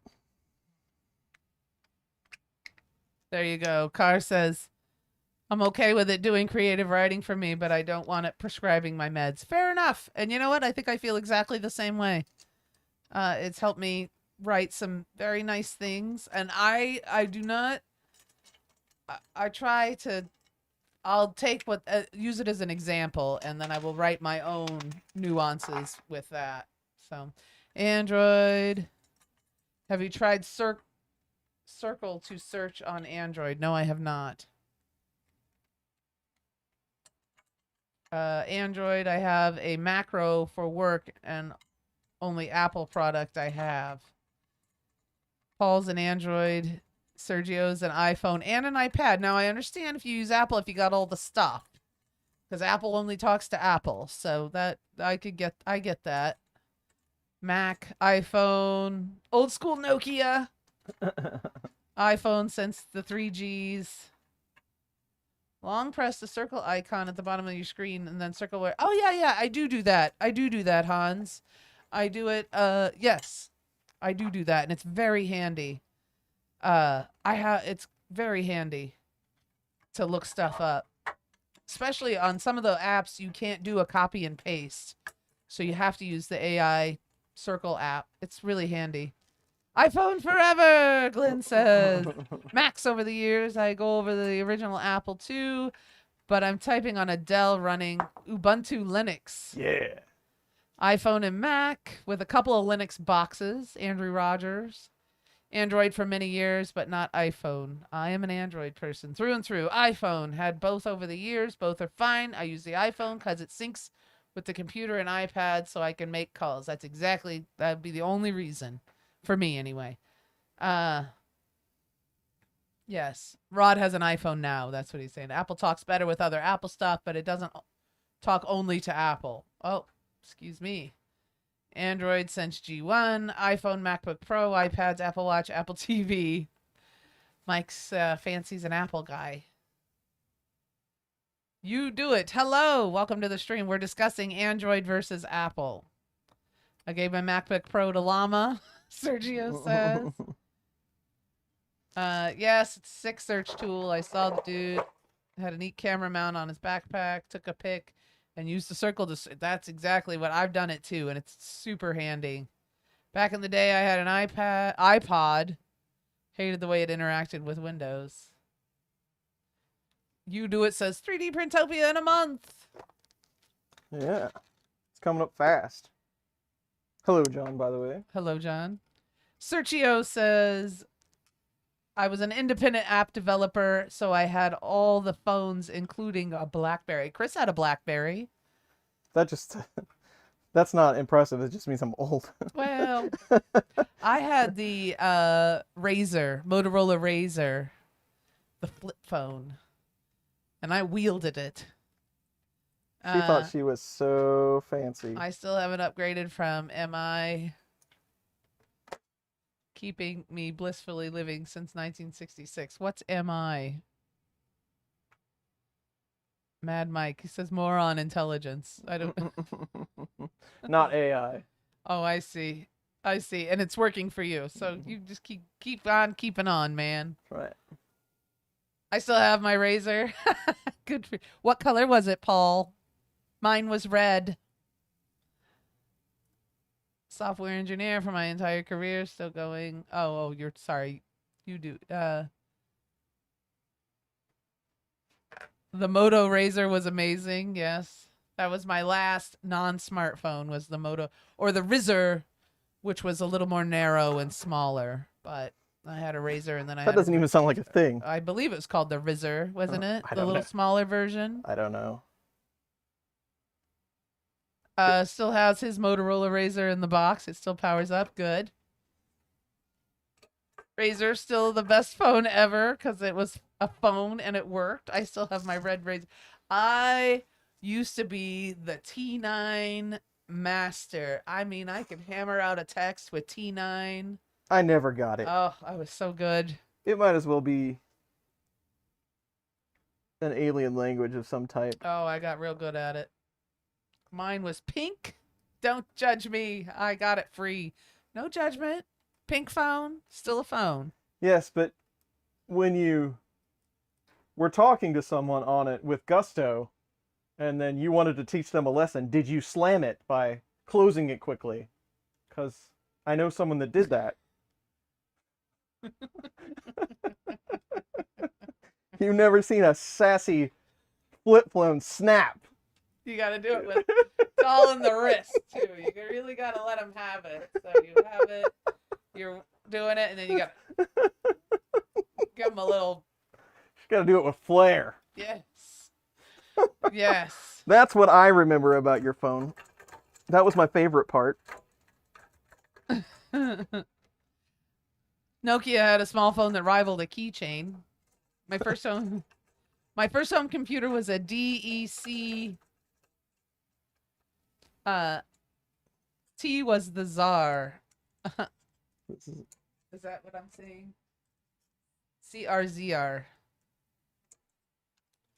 Anyway, I don't know. Razor. It was talking about some sort of razor. Let's see. Still have my razor in a drawer. Okay, sorry. My first home computer was a DEC PDP 1124 running Unix V in 1978. That is a relic right there. I still have my razor, waiting for the Razor Raspberry Pi combo. They do have another razor out, and it's a flip phone, but it's the square, and it's screen when you open it. That makes me a little nervous. The folding ones are very interesting. I would never have one. Yeah. Well, one, I don't pay for my own cell phone anyway. The work does that for me, and I'm totally cool with that. But two, I don't think I'd ever buy one of those things, but it is pretty impressive that they can fold that screen and it still works. Absolutely. Pretty cool. Yeah. Smartphones are smart, do everything but be a phone. Well, that's true, but nobody makes calls anymore. Who wants to talk to someone? I don't want to actually hear a voice. It's for playing games with little fruit. I would rather text. I had a Nokia Flip that did the Wi-Fi calling, kept that thing forever because T-Mobile supported that feature, and then went to the iPhone. Back when texting cost you 10 cents a text to send. I remember. Yep. I did that with my old Ericsson phone, late 2000s. Snap with sass. That's right. You got to give it to him or you didn't really hang up. I believe you're pretty much the first person I ever really texted with. Oh, I'm a big fan of texting. Yeah. I mean, I would send text occasionally before I met you, but like very, very rarely. It wasn't quite a thing for me yet. Yeah. My sister had the Samsung Fold and she loves it. That's the one I think. That's the screen foldy one. I'd like to see it. I wouldn't mind taking a look at it. I don't know. I rarely use my phone as a phone. I use Facebook Messenger to call Mrs. You Do It. That's nice. Well, the Messenger too is over the internet. That's kind of nice. Voice calls are for suckers. I agree. I don't actually want to talk on the phone. I'll do it if I have to. If you force me to. Drove me crazy when someone replied K. That was a lot to pay for one letter text. That's 3D. Vince is here. Hey, Vince. It seems very passive aggressive to me to use. Oh, let's not get into. I'm not gonna start. I'm just saying the K. Okay. At least type out O and K. I spell the word out. O-K-A-Y. I spell it out. So people don't think I'm being passive aggressive. It's funny that. Or I just say now we usually end up saying sounds good. I write sounds good a lot. Now I don't want to offend all my programmer friends, and I'm not talking about you all, probably, unless you're like 70 and you're still programming. But you might be, and that's cool. Don't get me wrong. COBOL forever. But I used to work with lots of senior programmers, and we were talking about short texting, okay, things like that, and it seems a certain way. One of the favorite things to do as a senior programmer was to tell you that you must just love to type because you're typing too much. Mm-hmm. They knew all of the shorter ways, all the shorter phrases to get the same amount done and they would watch you do it. And the one I always remember is email. In CICS, which probably nobody knows what that is. There's a few of you, if you know, you know. In CICS, you can only use 4 characters. And we use this thing called email. And it would allow you to type the whole thing out, but you didn't have to. You only needed the first 4 characters. And they love to see people typing out email. Well, you didn't have to type the whole thing.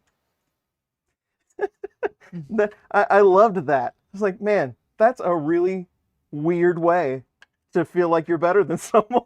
Yeah. Kind Talk of about odd. passive aggressive. But hey, that's what got him out of the bed in the morning. I don't know. I guess so. But that's my horror stories with programmers story for today. Yes. Andrew Rogers says now it's just a thumbs up. Yeah, not even an okay or a sounds good. It's a thumbs up. I have told many people that I am now only talking in emojis because I think that's just the right thing to do. I think, yes, of course. So, especially in a business corporate world. Or a GIF. Yeah, that's a lot of work to find the right one. Yeah. I could just randomly When you hit could the just little type it out. widgets. Yeah, that's true. Got carpal tunnel from texting. My friend Brandy did. She had to have surgery on her wrist. Oh my god. And a lot of it was just doing this on your phone where you use your thumb to. So. Still call my mom every week. That's how it's done. That's Good sweet. job. I call my mother and I call my sister. My sister and I text, I wouldn't say a lot, but some. And, but yes, I pick up the phone for close family. And when I'm at the grocery store and I need an answer from Chris, I will call him.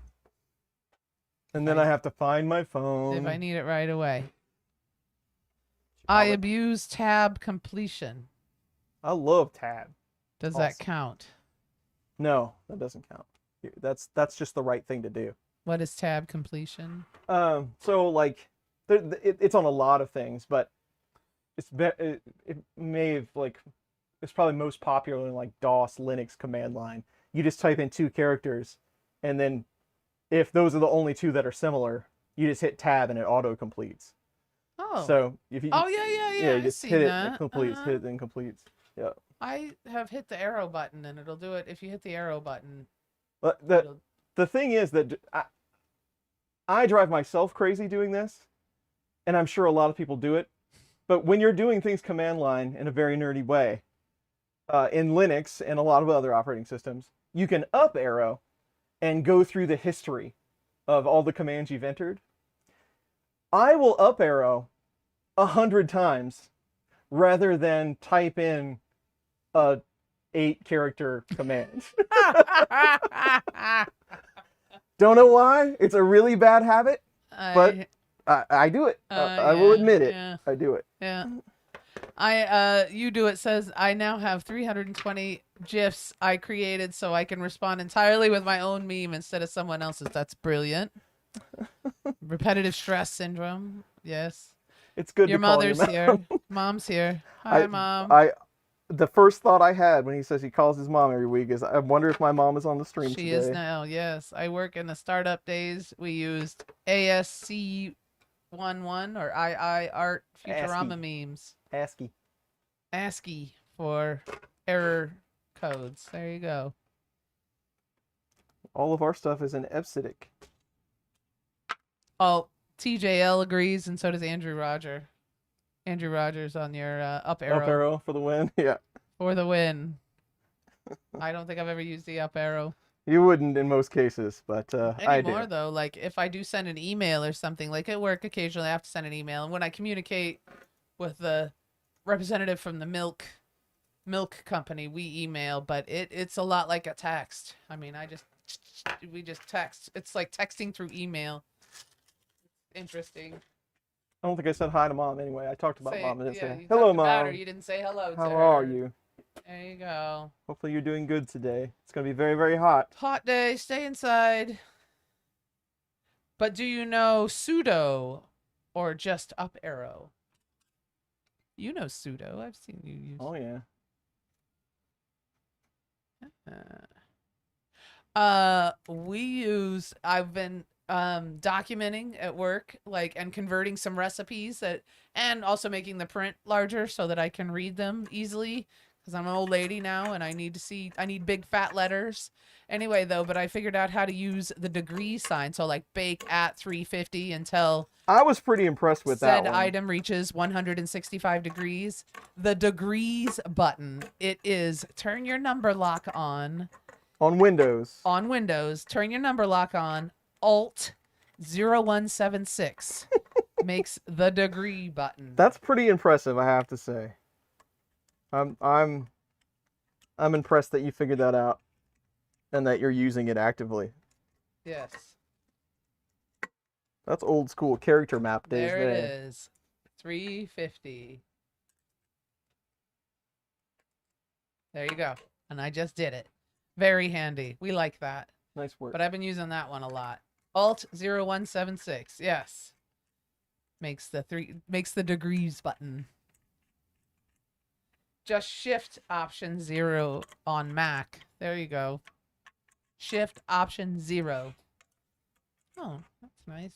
On my phone, it's like symbols and then second page symbols. There you go. Tom Llama did his degree button. Everybody knows the degrees. There you go. What else do I want to do? So the Z rails are on. I don't have those dowel pins. And I don't have the drive gear, so I probably shouldn't put any of that on. I would like to size up some of the panels, though. Let's do that. Let's take a look at some panels. There we go. Option 0. That's all Tom Llama has to do. Well, it's just so easy for you, isn't it? Well, he only has one shoulder right now, so that's true. That's good. Good thing you're left-handed. Oh, Andrew did it a whole lot for us. Showed lots of degrees. All right. Pseudo make me a sandwich. Andrew Rogers says.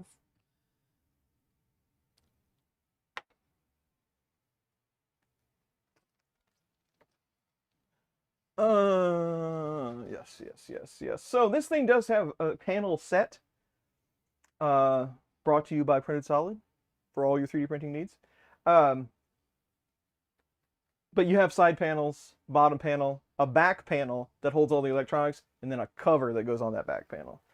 But I would like to see just how our bottom panel, the bottom panel and the electronics panel are made out of ACM. And then everything else is acrylic. But I would like to line the back and the bottom one up just to see what kind of clearance we're going to have. Because I've been curious about it. Hello, Lars. Welcome. I need to eat, but not hungry. But need food as I get pill gut. That sucks. That does not sound good.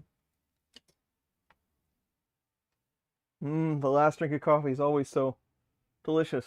You can press and hold the 0 key on iOS for the degree symbol. Oh, and Keith is here. Hey, Keith. Hi, Keith.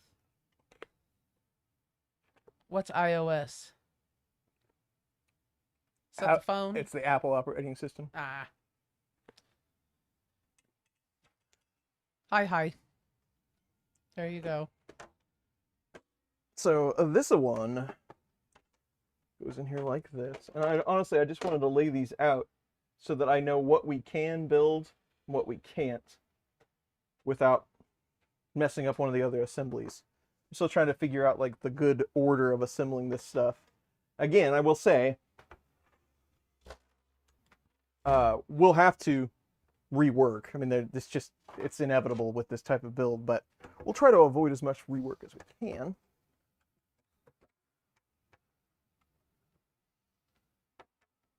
There you go. We're having Uncrustables for lunch. Somebody says, Tom Llama, go have a PB&J Sammy. There you go. That's always good. And we're having Uncrustables for lunch. Looking forward to that. Right-handed people can get wrecked. I don't think about... It's bold. All right. I take it you're a lefty, Kilroy? Well, You bought me some left-handed scissors once for Christmas. I don't think you could use them. I couldn't. Tried, and I could do it if I thought real hard about it. But I really had to concentrate on the left-handed scissors. I mean, it was difficult. And then what else? A left-handed corkscrew, which again, I could use it if I concentrated.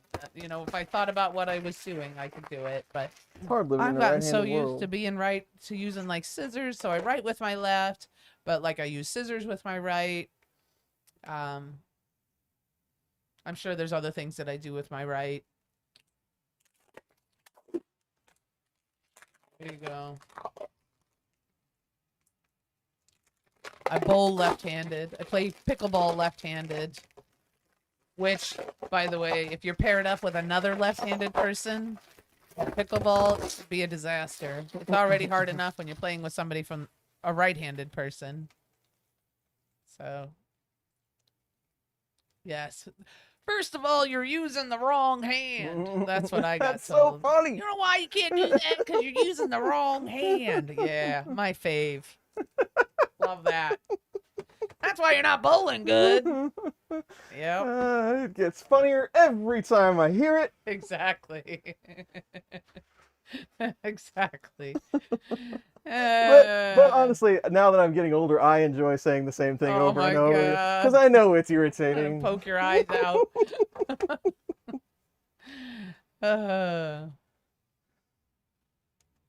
Yep, those are the days.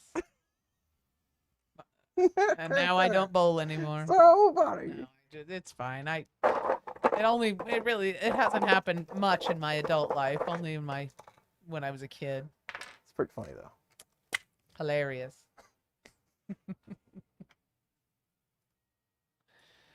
Anyway, yeah. But like kitchen tools and things like that, I use my left hand. So there you go. The only other topic, I don't even know how long we've been on. It's 12, About an hour. 11. Almost. Yeah, about an hour. Almost 2 hours, actually. Sorry. An hour and 40 minutes. We're just going to say we started at 10:30. It's 12:10, 12:12 now. Time flies. What's for dinner tonight, y'all? What are we doing on our Saturday?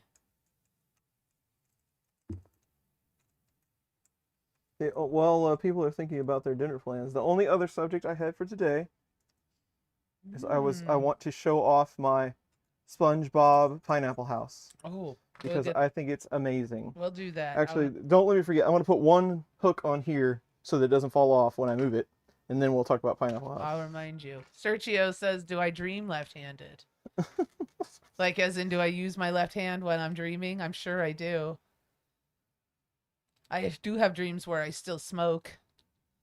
I quit smoking in 2012, and I have dreams where I'm smoking cigarettes. Whatever people bring me, because I ain't cooking. There you go. That's what you have. Well, you're wounded. Your shoulder hurts. I need you to bring me meals. Do they feed it to you too, Tom? I hope so. You've never met Tom in person? But that is exactly the kind of thing that I would ask Tom. Do they feed it to you too? I hope so. I love Tom, by the way. Cut the pieces up real small so I don't choke. Tom's one of my favorite people. But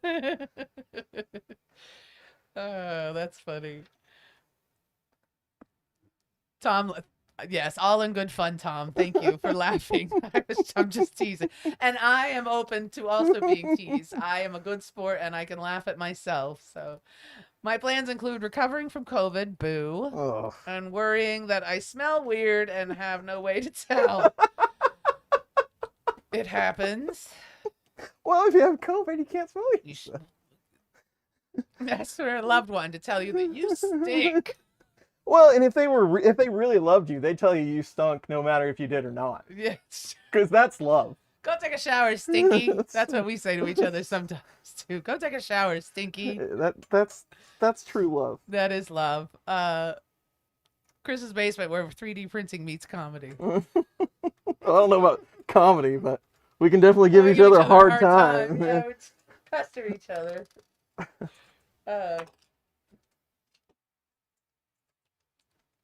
I hope you feel better. Yeah, I hope you feel better, Kilroy. That stinks. Hope you recover okay, and eventually that your taste of smell, because you can't taste your coffee, you can't taste your food. Ugh, that sounds terrible. Just keep taking those right-handed Coven tests until you can smell again. It is a cruel right-handed world, is it not? It's right-handed COVID test. You know what? Lefties can relate. Measuring cups. Measuring cups are right-handed. So if you want to look, so in the States here, you got standard measurement with your right hand, and then metric with your left hand. And you have to hold the measuring cup in your right hand, and that is sometimes difficult for left-handed people. That's a good point. I have set up for lefty. So I can hold it with my left hand and drink out of the straw. And like the best husband ever, if I put water in her cup for her, I set it up for her left-handed. He is very sweet. See? Yes. Especially on nights where I drank too much and I've fallen asleep on the couch. And he has to make my water for me before Gotta bed. set up some water. Not gonna the feel baby good the some next water. day. Do you want me to drink it for you? Gets thirsty. I would like you to hold the glass up to my lips, please, while I drink from it. No deal. It's too cold. There's too much ice in there. Yeah, there's too much. Less ice. It's too cold. Now it's not cold enough. She doesn't actually do that, by the way. I but don't do that too. I like ice. It's too cold. Tonight salmon for the wifey, raw tuna for me. Now I do love a good tuna poke. I like the tuna. I like tuna like that, raw tuna or poached tuna. That's what I was looking for. Poached tuna. I really like that.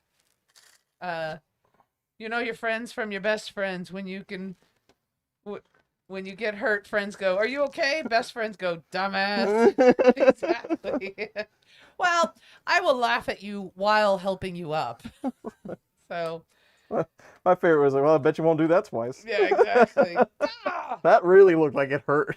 That's why I learned metric easier. I had no choice looking at the other side of the measuring cup. That's exactly. It's rough growing up in a right-handed world. Don't I know it?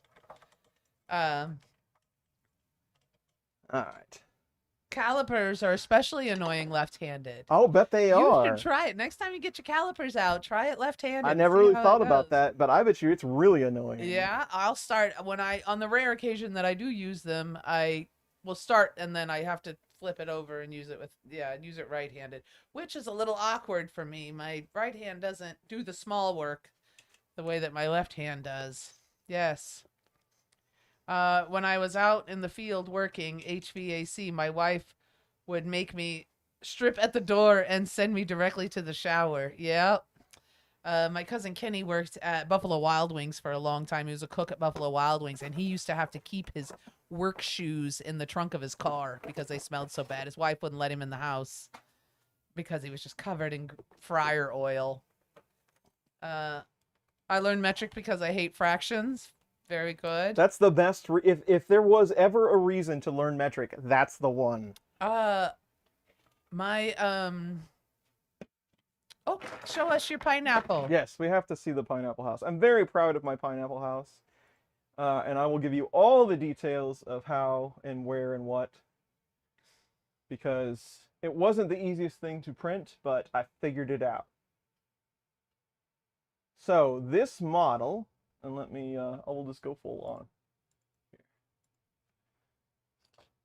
So this is my SpongeBob pineapple house. It was printed on the Prusa XL. It is also a jar. You can put your stuff in there. But it is Prusa mint. I believe they call it. I believe it is pineapple yellow. Now that I think about it. Jesse printed solid. PLA. It's all PLA. This is whale gray, I believe is what they call that. And this is tree green. I'm not sure what this one was. I don't remember what that. It's kind of a teal color, but it turned out really well. I'm really proud of it.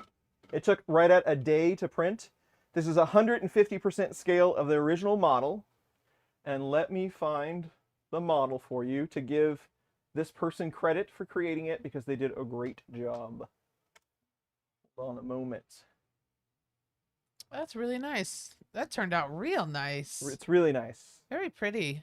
What are you going to put in there? Anything I want. All your stuff. Yeah. You can't get your hand in the hole, though. No, you'd have to dump it out. Whatever it is, it would have to be dumped out. Yeah. It's very pretty.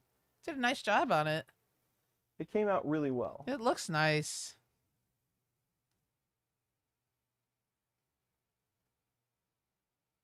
Oh, come on. Where is it? Oh. Mike Fancy says when he was little, the school tried to make him switch to right-handed, but I started to stutter. So my mom straightened. That is actually quite. I've heard about the nuns at Catholic school. Did you go to Catholic school, Mike? Anyway, though, but the nuns had tried to do that, and it's actually psychologically damaging to try to change the handedness of a child. I would bet. Yeah, it really messes you up. So the model is from Clark Nau. I probably messed that up. But again, I did it in 150% scale. I also painted it in Fuchsia Slicer so that I could print it multicolor. I am going to post a make on here on this page, and I will include the 3MF file where I painted it so you don't have to paint it yourself. I'll do that later today. If anybody wants to give this a try, they can. That's really nice, honey. That's a really nice awesome. print. Thank you, Clark, for helping us out there. Cool. So that's my pineapple house. Yeah. Thanks for watching. Lovely. SpongeBob SquarePants. Mad Mike says that. I assume that's how you wanted me to say it. That's right, of course. And there you go. Who lives in a pineapple under the sea? I did time in Catholic school. What's that? John says I did time in Catholic school. Yeah. Mike went to public school. My mother went to Catholic school. There's a model of a kitchen sponge holder that is just the waist down of SpongeBob. It's funny. That is funny. I like that. It's just his pants. Cool. Mad Mike said they did try to change him to right-handed as well. It doesn't surprise me. I mean, I think that's, you know, I'm glad that it's not done like that anymore. My left-handedness was always accommodated. No teacher ever tried to change it. They had a hard time showing me how to do stuff, and my handwriting was atrocious. But I did all right. They were always very accommodating. Thankfully, nobody tried to change my handedness. Just gave me a hard time for it. That will never end. I also rode the short bus to school, to the special school, Mike, until they reformed me. Did you get in trouble as a kid? Couch change pineapple. That's a good idea. Put your change in there. Yeah. Candy. We'll put your mints in there. I was gonna say, good for candy. Yeah. Then you'd come home and it'd be stuck on my hand all the time. Well, I got in there to get some candy. If you set that pineapple on your front porch upside down, you might meet new neighbors. Ooh la la. No.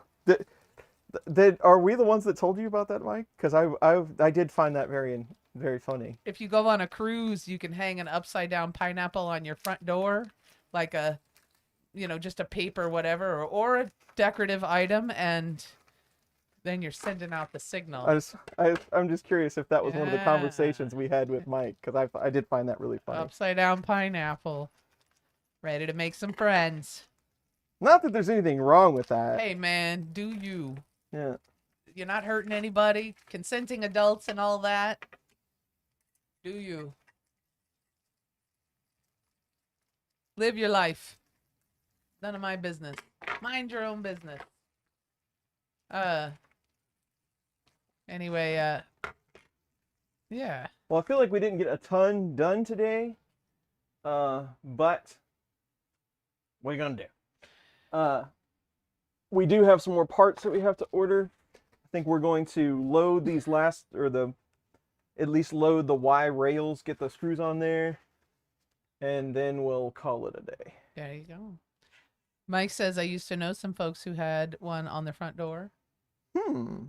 Are they nice people? Too nice. Exactly. Or walk through the grocery store with an upside down pineapple in your upper child seat area. Is that for real, Kilroy? Or are you just talking? Do you see that sort? Now I'm going to have to start watching for it at the grocery store. I usually kind of keep to myself at the store, but now I'm going to have to start looking. Nothing like trolling at the grocery store. Kilroy says, yeah, it's a real thing. Wow. Now I'm going to have to start looking. I guess for meeting the ladies, the grocery store is where we go. I was just talking about this morning because we had some pineapple at breakfast, but I saw a really cool video not too long ago about like the outside of the pineapple is like can withstand like ridiculous amounts of heat, like over like 1,000 degrees Fahrenheit or something. Check it out. It's actually a pretty impressive video. This person makes a shield out of it, and they hit him with a flamethrower or whatever. Pretty impressive. That is interesting that it would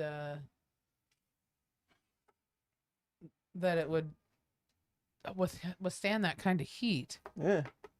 Yeah, it's a lot of people. Well, YOUDEX said he saw it. Some friends of mine found out by accident. They thought, oh, I see. Oh, we're still talking about the upside down pineapple. Sorry. YOUDEX saw the video and he thought it was cool. Yeah, that's really impressive.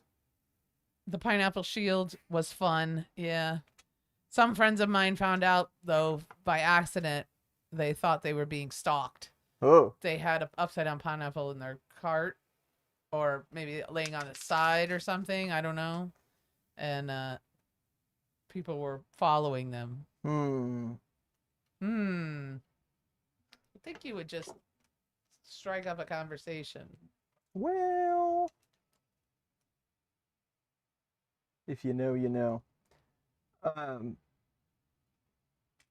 I did want to throw out a project idea, and maybe there has to be, so, you know, a lot of us are from the 80s. Somebody has to have thought of this. So, when I was a kid, I was fortunate enough, my mom might still be on here.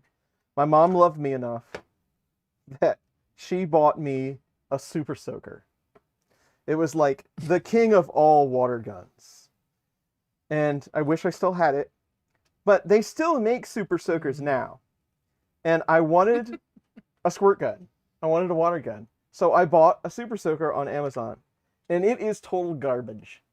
It is just so disappointing. I was very sad that I bought it. So I do some looking around. You know, adults. You know, hey, there's got to be some adults out there that want a water gun of some type. So I got to looking around, and pretty much the consensus for water guns is they're all garbage. There's not, you know, a lot of people are complaining about this is not a Super Soaker. You know, Super Soakers were the best, blah, blah, blah. And you can get the vintage ones like on eBay for 40, 50 bucks or whatever. But that's not the point. So now, I'm just thinking that we should build one. And I've seen some videos, like Evan and Caitlin, I think, are the YouTube creators. They did like kind of a build of a Super Soaker, but it was kind of a massive looking type of thing. I haven't really jumped into watching all the videos yet. It's kind of a massive looking thing. I don't want to undertake something that large, but I think we could build one that was really cool. And I'm considering that for one of my next projects. I think it would be an awesome build. So, welcome to thoughts on what you think about that type of thing. Open source soaker. That's right. Bob Karn says today's Super Soakers are bad. You know what? We were discussing this. You know, you pay $14, $15 for this plastic thing, and you don't expect it to last forever.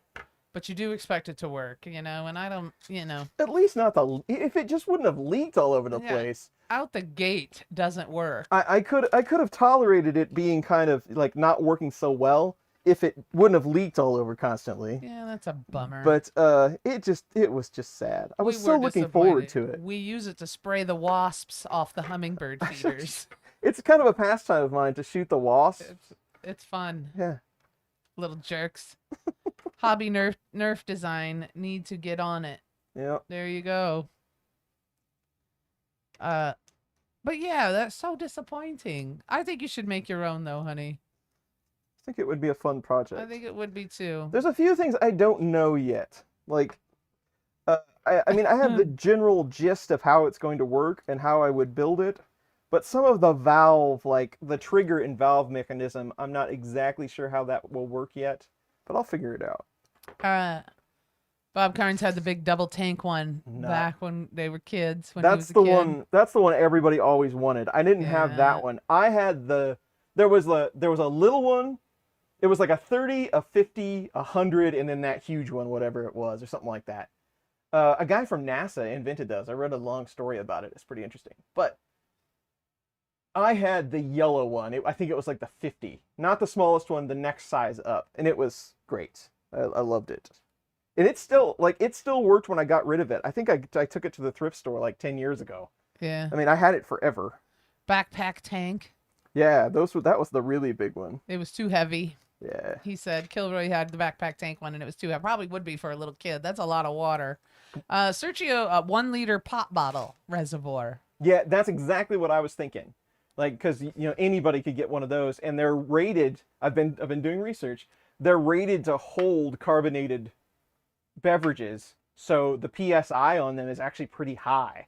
So hopefully, I don't build something that kids are exploding a 1 liter bottle in their faces. So I want to be careful about building something like this as well. Yeah. But yeah, that's exactly what I was thinking. Yeah, I think it'll be neat. You should do it. I might be done with it by next summer. I was gonna say it's probably too late to be nailing wasps this time. Yeah. Hummingbirds have. What'd you say? You saw an article. They're leaving Wisconsin. Yeah, I saw they're starting to leave Wisconsin, so Yeah. they're on their way home already. They are usually we still have them into September, but usually by the end of September they're gone. We may have a few passers-by, but by the end of September we don't have any more hummingbirds. They're gone. But they're so fun while they're here, and every year we just enjoy them. I love the hummingbirds. And right now, though, we're looking at a lot of aerial battles. You know what I mean? So mama hummingbirds getting all the babies ready to fly, and they do a lot of aerial battles where they're running each other off the feeder and things like that. It's really fun to watch. Some of them get really close. They'll fly by your head, and if they get used to you, they're not afraid of you. Get a little more. Everybody gets a little more desperate this time of year once their food. It does, and I try to keep up on the feeders just for that reason. We have 3 feeders, and they all get plenty of action. Let's see. Testing in January. I make dry ice bombs using 2-liter bottles and a little water. They expand like 4 times their size and then let off a huge boom. Those things are so loud. We've done that before. I've done it with dry ice, but I've also done it with a certain mix of chemicals that you shouldn't do. Water. Go ahead. But those are a lot of fun. They're incredible loud. There you go. Here we go. Water is about 8.5 pounds per gallon, Sergio says. FYI. A liter for water, smaller for a liter for water, smaller for pressure. That was the magic of the old school soaker, the pressure tank. Yes. I've got to get printing parts for the Sam Prentice mini bike soon. Ooh. Those are fun. I made a promise to... Anyway, I'm stupid heart emoji, and now I'm regretting it. He made a promise, and now it's... oh, to his kid. That's it. To Mini-Me. Sorry. I made a promise to Mini-Me, and now I'm regretting it. Well, she's a good kid. I like her. She was very nice. Especially at the... these days. Lawyers. Yeah. So you kill a few kids with a squirt gun. Look, it was free. Yeah. I'd feel horrible if something happened. Yeah. Well, extensive testing, and then you can share it. There you go. Collateral damage. It's all in the name of science. Science.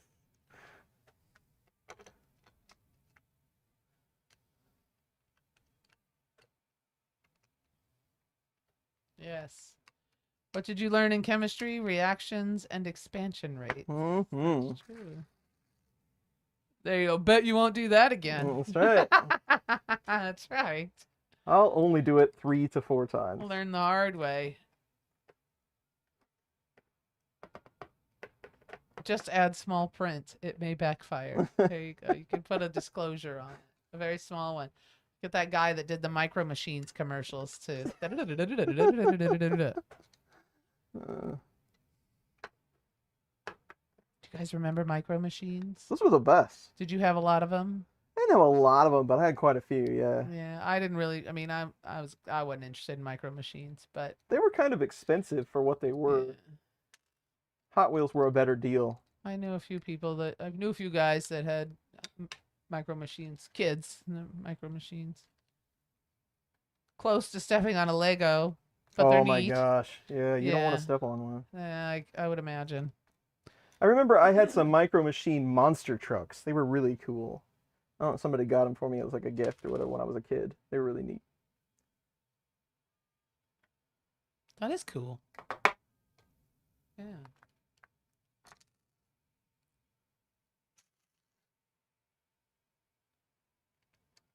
Oh, Hobby still has a few. Penny racers. Penny racers?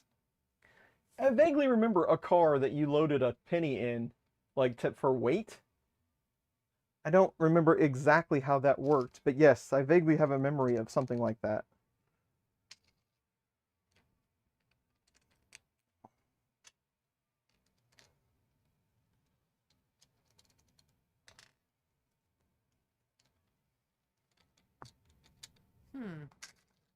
They have them on eBay. Oh, there you go. Just take a look. Oh, cute. Ah.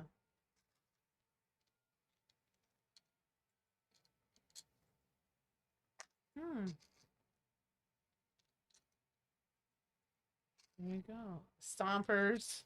I did have some stompers. It would cause the penny would cause it to wheelie. Yeah, I remember something like that. I do not, but I wasn't into that sort of thing. I had every little car ever made, at least one of them. Cool. Atari took up most of my time as a child. Well, let's be honest. I didn't have a here. lot of The time. gaming console. One thing I did see, like, and just because I'm a content creator and I'm going to tell you to go watch some more content, Chuck, I don't know if it was last Friday or the Friday before, he put out a video about a 3D printed Hot Wheel launcher. It was like for the top of the track or whatever, and it would kick it off. Looked really. I would have given anything as a child to have one of those. It looks really neat. It's a cool idea for 3D printed stuff. Yeah.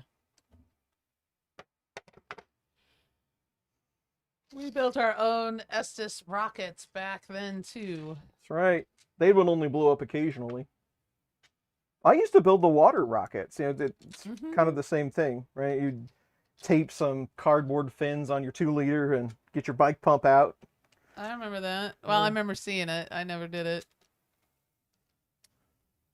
Slot cars. Now I love slot cars. He is a slot car man. You'd like, yeah. If there is any little kid that needs a present, I will beg and plead that we get slot cars because I want to play with it for at least a little while. Andrew Rogers, dude, I still collect Hot Wheels and Matchbox. The most fun for the buck, even now. Yeah, yeah. I would agree with They're that. great. If I had room for more collections, I would still have all of my Hot Wheels. Throw glue in the top of the Estes rocket motors. What does that do? I guess so the gas can't get out. You could extra bang for the buck. Woo! That 3D printed Hot Wheel launcher. Which channel? Chuck Hellebuck. Chep, CHEP is what you can search. But I just happened upon the video the other day.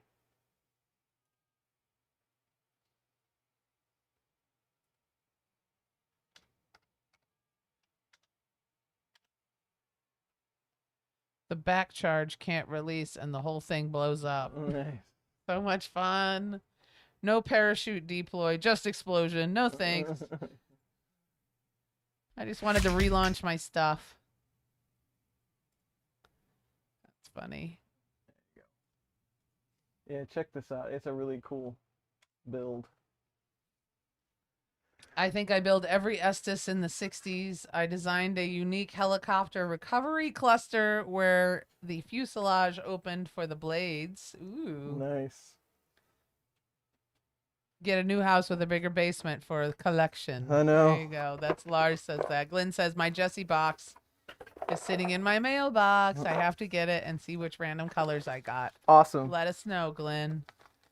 I put a lot of effort into those model rockets. I always wanted to get them back.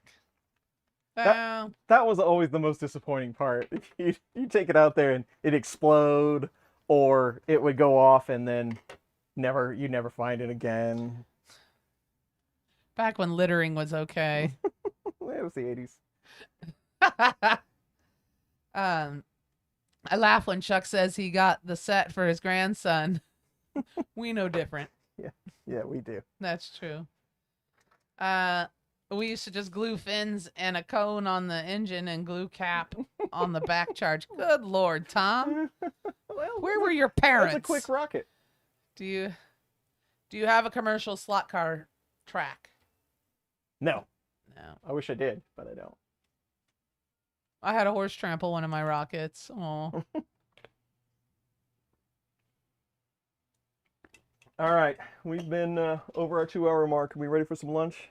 Uncrustables. We did once make a rocket launcher with 6-foot carpet tube and a soup can lid blast plate in it with a built-in trigger and battery. Worked like a bazooka. Good God. Cigar tube for the fuselage. Boom! And now I'm on a list. Yeah. Yeah. Now you're on a list. I used to know a few guys that built potato guns. I never built one, but those were always a lot of fun. You could really hurt somebody with one of those. Mad Max had a couple of 8-lane commercial slot car tracks. Cool. Awesome. Fun. Awesome. Huh. All right. Neat. All right, so we didn't get a ton done today, but we know what we need to do next time. So we got the Z rails on. We kind of figured all of that out. The back plate's looking good. We did a lot of show and tell today. We got our rails started. That's pretty much it, I guess. Seems like we did more work than that, but maybe not. Time flies when you're having fun. But we'll get it done eventually. It's not going anywhere, right? Right. Yes. All right, thanks all for the super chats, the basement memberships, just hanging out with us, the subscribers, all that good stuff. We appreciate it. We enjoy hanging out with you every couple of weeks. Yes, it's fun. It's always good to see you all. Yeah, I like our conversations here. We have a good time. Tom, I hope you're feeling better. I hope you get to feeling better and you can start moving around some. And thank you, everybody, for coming. Mad Mike, have a good day. Thank you, Paul. Thank you. Hans, thank you. You do it. Thank you. I didn't see Dave Wilson earlier, but Dave's here now. So Dave Wilson. thanks, Hello, Dave for showing up. Wilson. There you are. Sergio, have a good one. All right. Thank you. All Have a right. good Thanks all. day. We'll see you in a couple weeks. I'll keep you updated.